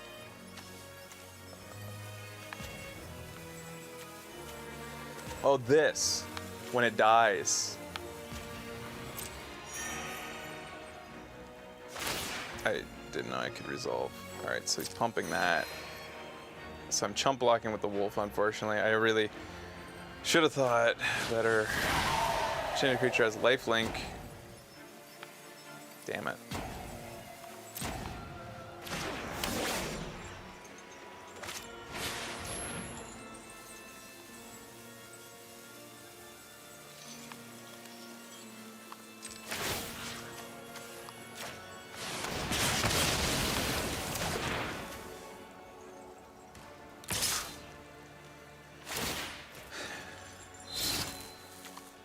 So that changed the race situation, the lifelink. Hoping for my perfect removal. I don't have perfect removal.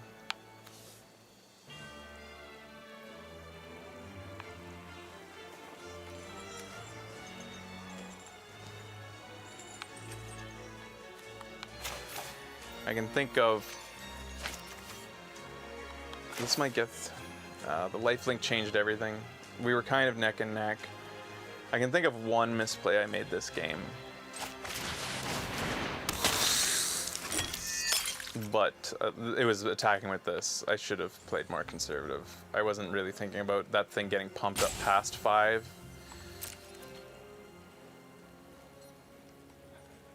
And it does. If I got one more mana, I suppose I could have used the...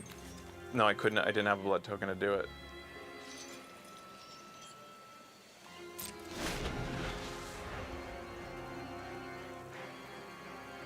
Shit. They're doing that again. So they're just gonna keep gaining the life because I can't remove that fucking thing.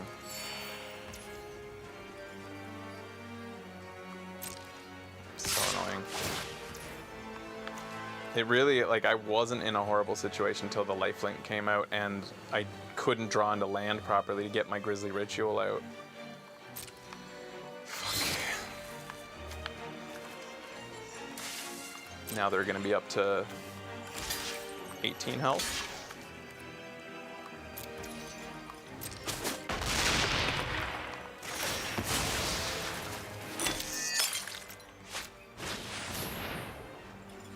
I don't even know what that is, and I don't give a shit.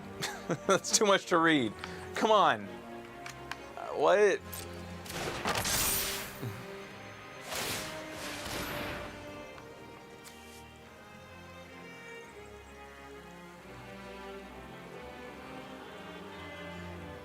So it removes the open counters every time.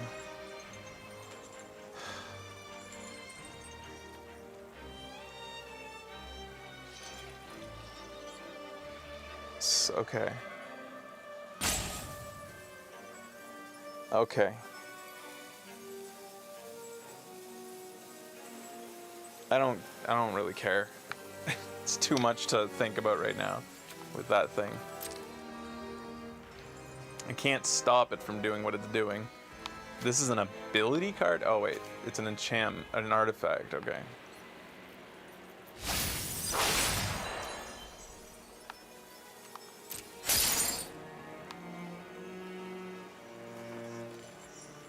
How much did that cost? Wow. Flying.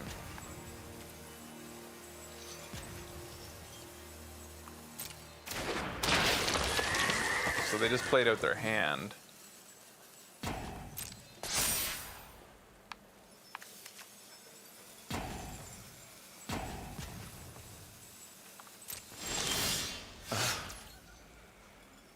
Oh my god, perfect removal.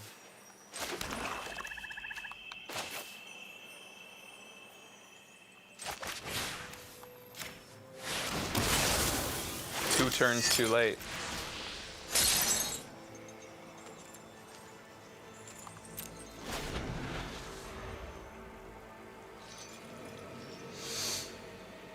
And now that'll be a 3/2 flyer, but it'll have summoning sickness at least. So there's not a lot that's gonna happen the rest of this game, except for me losing. That's the frustrating thing about card games like this. Games. Sometimes the draws just don't go your way.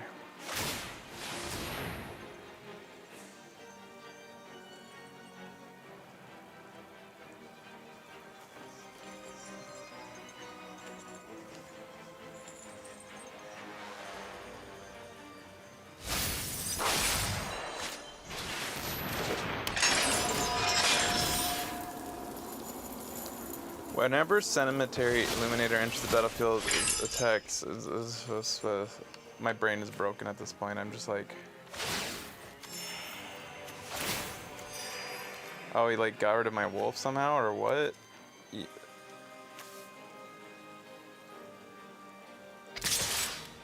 Why is the wolf behind him?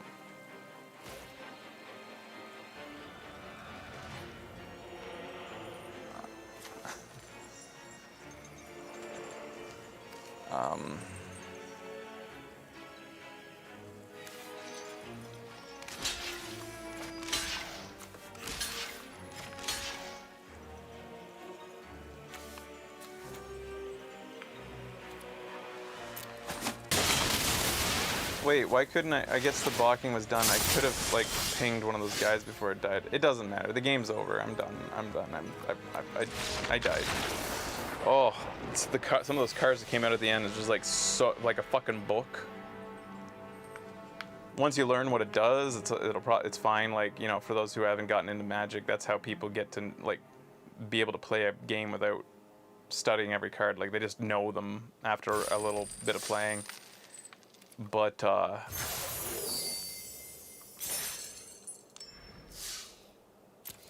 so I'm 300.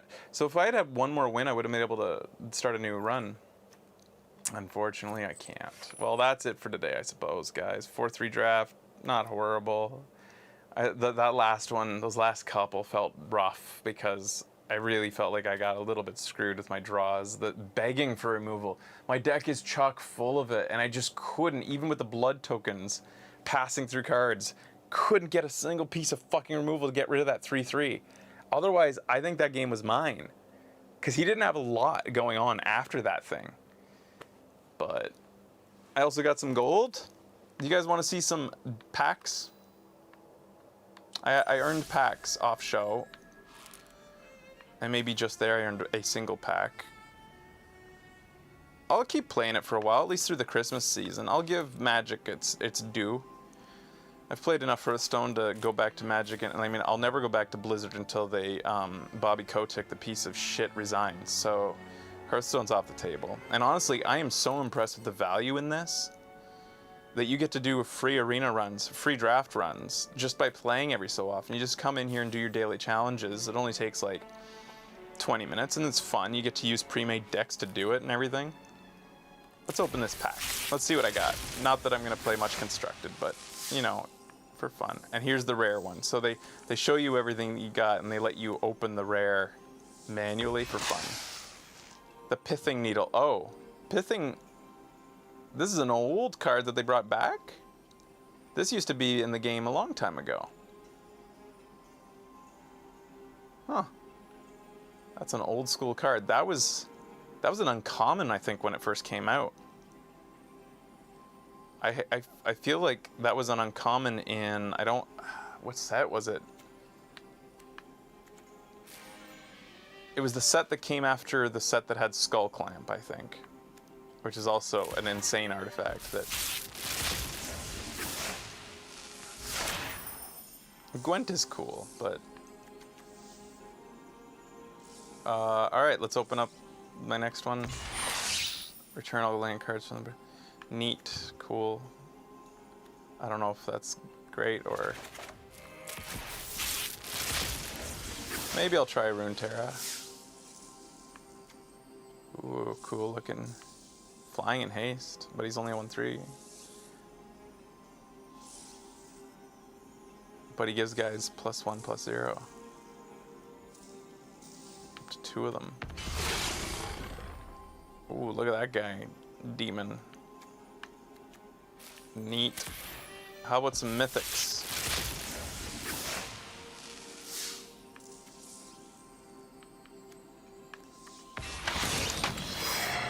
There's a mythic, guys. Is that a good card in the current meta?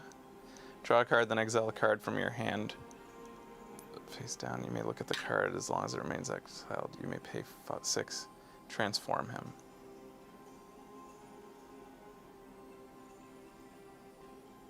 At the beginning of your upkeep, exile the top card of your library face down.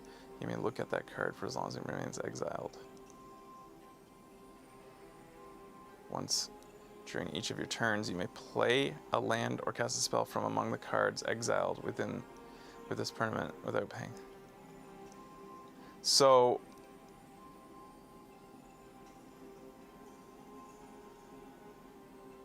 this guy,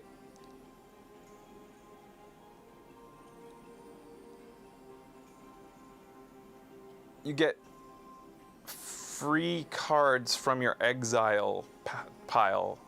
You get to cast them for free once per turn. This is basically all this is saying. Once this guy transforms into an enchantment, he's giving you any card you have exiled is free to play once per turn. You get to play one of them for free. Don't even have to pay the casting cost. That's basically what that's all saying. Not any card, only ones exiled with his ability. So ones exiled in other ways can't.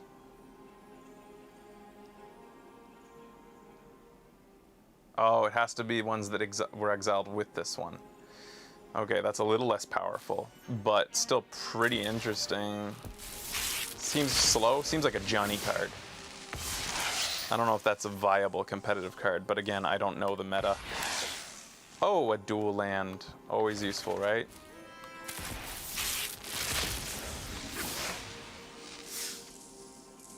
Cool looking cards. Why are these? Oh, I got some wild cards in this pack. Neat. And then a spirit. Neat. Yeah, so I have to reiterate, yeah, the wild card concept is so cool. It allows you to really like fix your collection and really get some cards that you need to like make the deck that you want to make.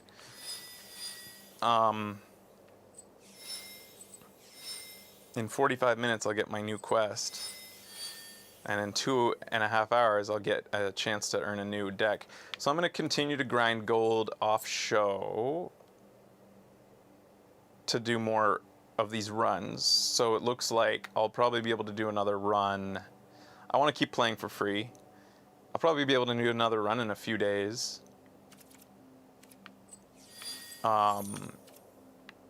Based on the challenges. And I'll do another one of these. I'll do some more arena runs. Let's open 28 more packs with those free pack codes. What the heck? Free pack codes? Is there like is that like there are free codes everywhere for every set? Where do you get the codes? Like via Twitter, like promotions and stuff? Is it like kind of like the golden keys in Borderlands?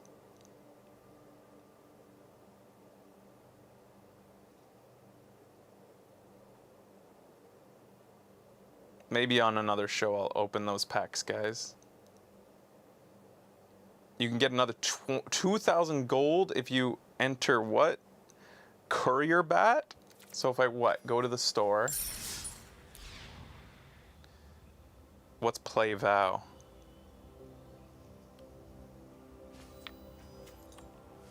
Courier Bat.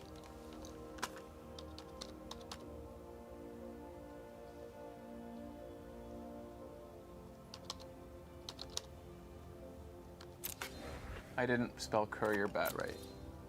How do you spell courier? Is it courier? Where's courier? What a weird word. Courier. It didn't work. Am I not doing this right? C-O-U-R-I-E-R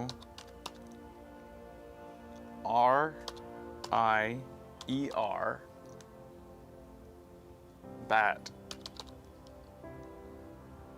It said code already redeemed, but I didn't. I never redeemed it.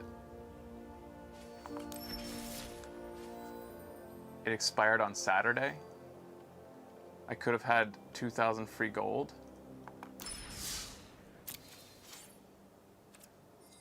Nobody told me that. I could have had 2,000 free gold. Now I'm just sad. Well, I don't care about Play Vow. I guess I'll redeem it in case it expires, but like, I don't give a shit. I don't care about Constructed. I want gold so that I can... Yay, I got... Alright, you guys want to see 3 more packs? But I don't give a shit. They're selling bling.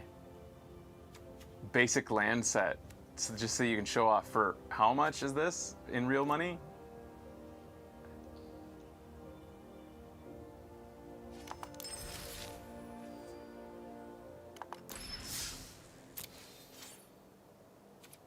$12 for some bling. You know, that's how games free to play plays. Like, as long as it's not pay to win, but you know, the nature of CCGs is it is pay to win. But in this CCG, because it's not the physical game where you must buy boosters, it's not really pay to win, is it? I mean, it's pay to win faster, but in essence, even a free player is going to be able to compete with everybody as long as they just keep playing and get enough gold.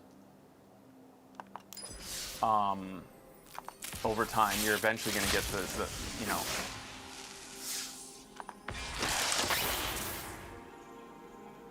Cool. Let's see if we get some mythics, guys. That's all we're here for, right? Oh, that's cool. Maybe I'll toss that in the green deck that I'm running. But I mean, you know, I have the pre-constructed decks that I'm playing when I want to get gold. So maybe I'll change those decks a little bit with these rares. Yeah, you could run 2 accounts so that you could draft more.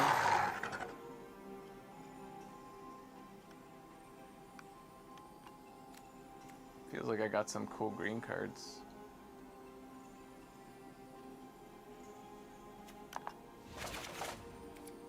Well, that's fun.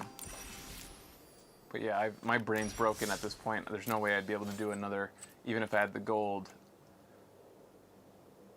to do another run, it would not be in my head to be able to do it. I started with a few codes for a free draft. Is there codes out there for a free draft still? Maybe you guys can like gather all the codes together for me for a future show.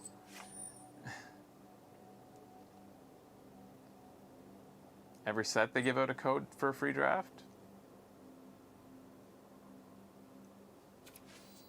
So there's presumably a code right now? No, for packs. Oh, okay.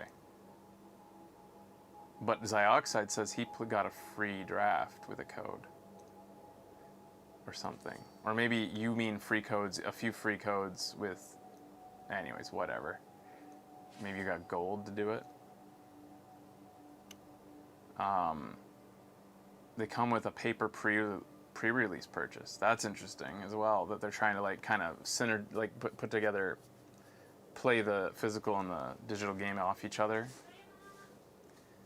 That's kind of neat. That's cool that they do that. Okaeri. Becky's back. And then you've got this kind of ladder as well. And I thought this was kind of dirty down here before. So if you pay to get a special pass, the Mastery Pass, which I think based on that, those gems costs probably like 20 bucks or something, 30 bucks. You earn even better rewards as you play. And I thought that was dirty because it's like saying like, ooh, you're leveling up, but you're wasting all these rewards you could have had if you paid money. But supposedly, if you decide later that you want to pay the money, you get all these rewards retroactively. And that's nice. Because I thought that was dirty to be like, like you're playing the game, but you're wasting all these rewards that you won't get if you don't like get the Master Pass sooner than later. That would be terrible. Well, it's not that bad, right, Gauntlet? It's just if you were locked out of these once you pass these levels, then it would be dirty. And I think that's what they do, if I'm not mistaken. I think that's what they do in Red Dead Online. I think if you don't buy that pass ahead of time, then you are wasting every moment that you're leveling up, because you could be leveling up at 5 times the rate if you had the pass. But this is retroactive, so it doesn't really matter. If you decide after you've gotten leveled up to level 20 that you want to buy the pass, then you'll retroactively get all these rewards. And that's a lot better than like scaring you into like you're wasting your time if you don't buy the pass. Yeah. So that's a lot less shady than I think. It's not as bad. You're gonna wave hi to them? I'm about to wrap up here. Are you? Yeah. Okay. I went 4-3. 4-3. 4 wins and then 3 losses in a row. And I feel like my last 2 games, I lost my 5th one fair and square, but I feel like I kind of got screwed over in my 4th, my last 2 games. Aww. Just bad draws. But they were good games. Thanks They were for close. keeping me company. Thank you. All right, guys. Yeah, I'll be playing this again. Yeah, I made a lot of mistakes because just keeping your head what all these mean, but I think I did pretty good for not knowing what any card does and having to learn on the fly. Yeah, guys, so we'll see you next time on the show. Bye-bye. Thanks for watching. Bye. Merry Christmas. Big Balls is here, guys. It's time for the strays' dinner. Yeah, we'll feed our stray cat, and our fat cat, and our annoying cat. Uh-huh. Inscription we'll probably do on the weekend show. Stay tuned for more Inscription. Thanks for watching, everybody. We'll see you later. Bye.